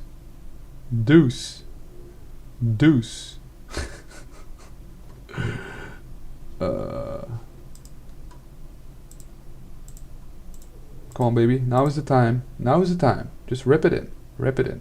Now is the hand. It's time. It's time to go. It's time to go. It's your time to go. Thanks for playing. Thanks for playing, man. Appreciate it. Appreciate it. Appreciate it, man. It was fun. It was fun. It was a battle, you know? You made me sweat. Still sweating. Oh, let's go. Let's go. Victory. Nice. Oh. Let's see if we can cash. Cash. 4-8. Wow, this king queen is kind of. I mean, he's short stack. Oh, here we go. Oh, no king, no queen. Hey, we are in the money. Let's go. I'm very happy with how I played. You know, I mean, 3 bluffs that didn't work, but a lot of value bets that did work. And you know, if you think about it, those two are, you know, the same, right? That's how it works. If you never bluff, he's never gonna call. But if he sees me, like, I mean, he knows I'm bluffing anyway, so I could maybe underbluff a little bit, but yeah, it's that's how poker is, you know. Like, even when your bluffs don't work, it's good because you also have value, and then he calls, and then you win, you know. Because if he knows that you never bluff, he should never call anything, so you also don't get value. Yeah, I think it's good, right? We're gonna be 3 hours 30. We have a victory, a fun one, and we still, you know, we cashed a lot as well. We misplayed deuces, and we get rewarded by still cashing. You know, that's good. I mean, still, I mean, we lost a big one with the 8-9 here, but I think it's fine. We can still spin it. We're far away from money still, so you know.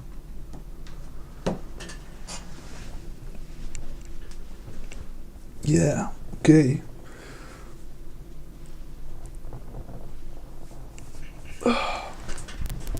I'm just gonna, you know, we'll see what happens here, and I'll start closing. Because the thing, anyway, like this 1K,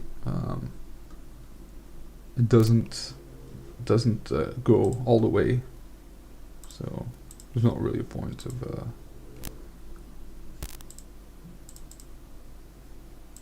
I think this is a call with Queen 9. Yeah, it's really close, but yeah. I think because I'm so short compared to the other guys, I think I have to go with it now. That sucks. Queen 10 as a fold. 9. 9 or queen, baby. Oh. Queen. Ah, so close. I win every time. I think I won every time. I think one time I got second, but I also won a satellite or something. So, I mean, now, you know, we cashed this one. We won one. I mean, it's pretty good. Made a couple of mistakes, but we drank a nice beer. We had a good time, you know. That's what counts. And we won. We won again. We win every time. So, okay, guys, if you have any more questions, ask them now, and then I'll slowly start ending it. I'm not gonna. I could play like one more, but it's not. It's 45 minutes still late reg. It's not worth it, you know. Plus, there's no real spots. There's no real soft spots, so I'm not gonna play that anymore. So yeah.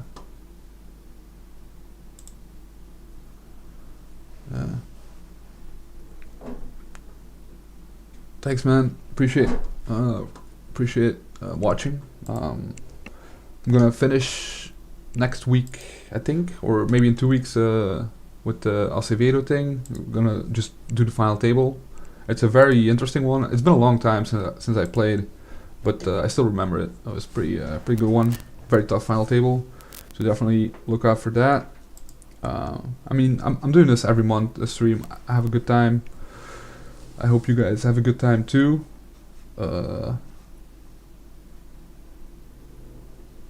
Yeah, I mean, I think a lot of people enjoy it. I think it's better if it's not like 6 hours. It's better if it's like, you know, 3 hours and 30. That's why I kind of like starting you know, an hour later than normal, just to have like a couple deeper runs. Because it's more fun, right? It's more fun if you have final tables. You can battle for victory. That's why you play tournaments, right? To get in those spots and, you know, get lucky. Oh,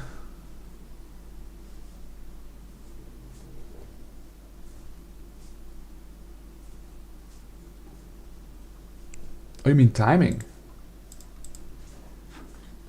Maybe, I don't know. I mean, if it's timing, maybe you're right. If I have a timing tell where I go fast with my nuts and not so fast with my bottom hands, then maybe you're right. Yeah, could be. I don't think people are noticing that, but or like adjusting their range too much, but could be for sure.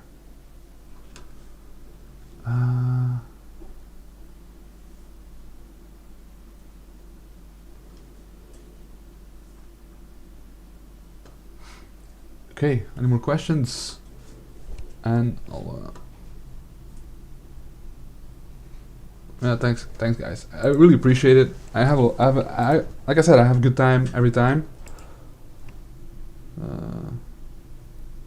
No, I never party. Legitimately, I never party. I don't care anymore. I partied a lot. Like not like clubbing, but just bars, you know. That was my jam. Rock and roll.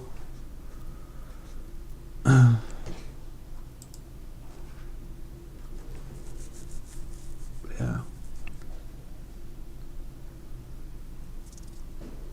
MTTs, you know, it really is. It really is. I would say if you can get into, you know, private games where you know, okay, this guy's the spot, this guy's the spot, you can really focus on that. You can make, you know, good money, but it's not like I don't enjoy playing like that, you know. I don't enjoy like it's not really bum hunting, you know, because there might be better players in the game as well, but like you know who the weak spots are and you just try and grind out your edge.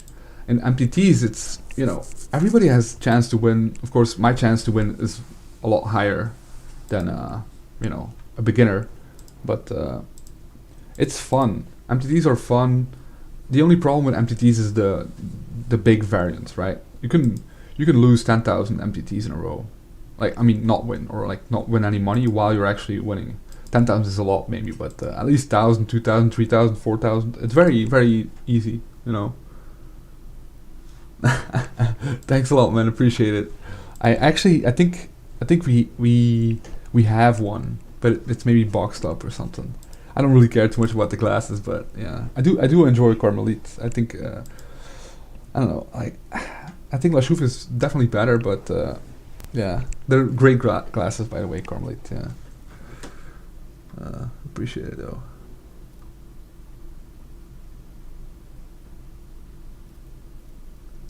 Yes. It's not just like the king hand. I mean, I don't have it open. Yeah, I didn't have time to go too deep into it, but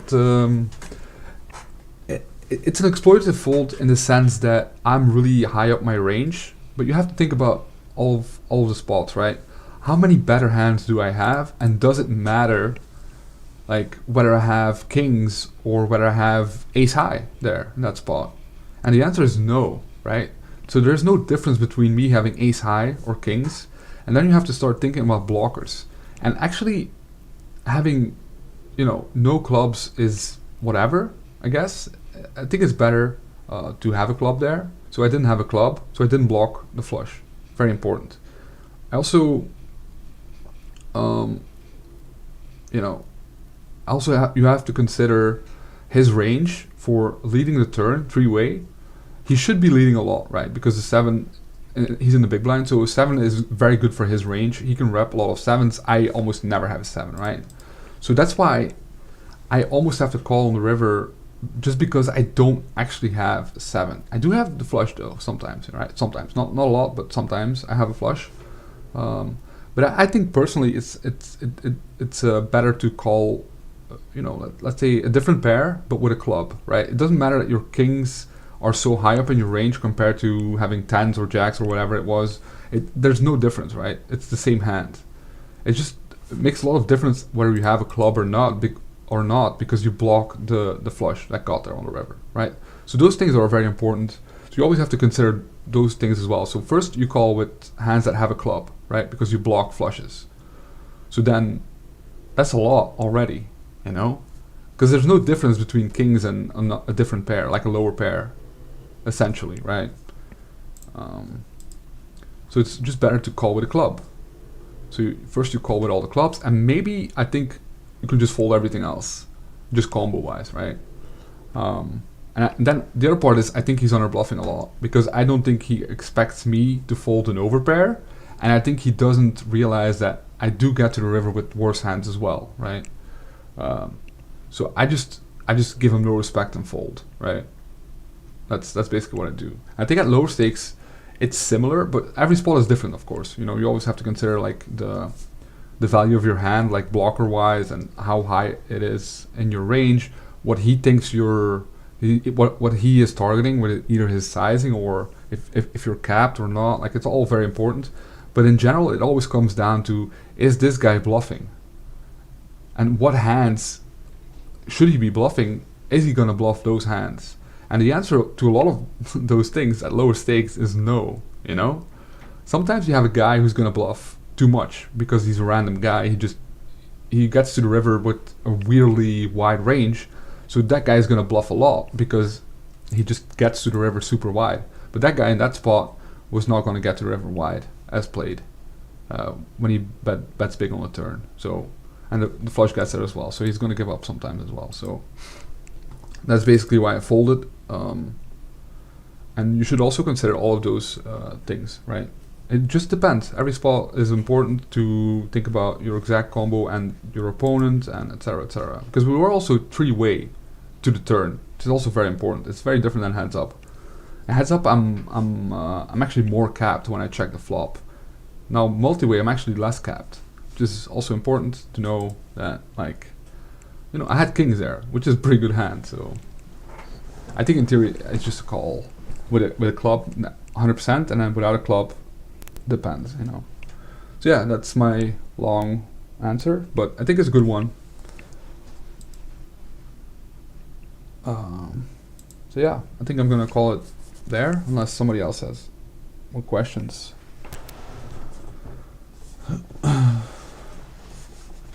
Yeah. Thanks for the cats.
I think I'm gonna call it.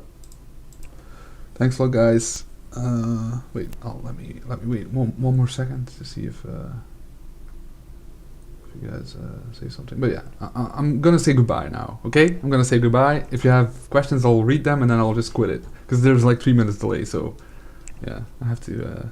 I can just keep asking, do you have questions? And I have to wait 3 minutes because I'm a moron, you know. So yeah.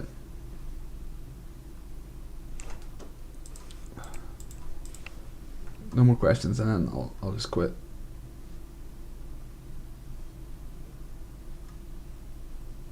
Okay, cool.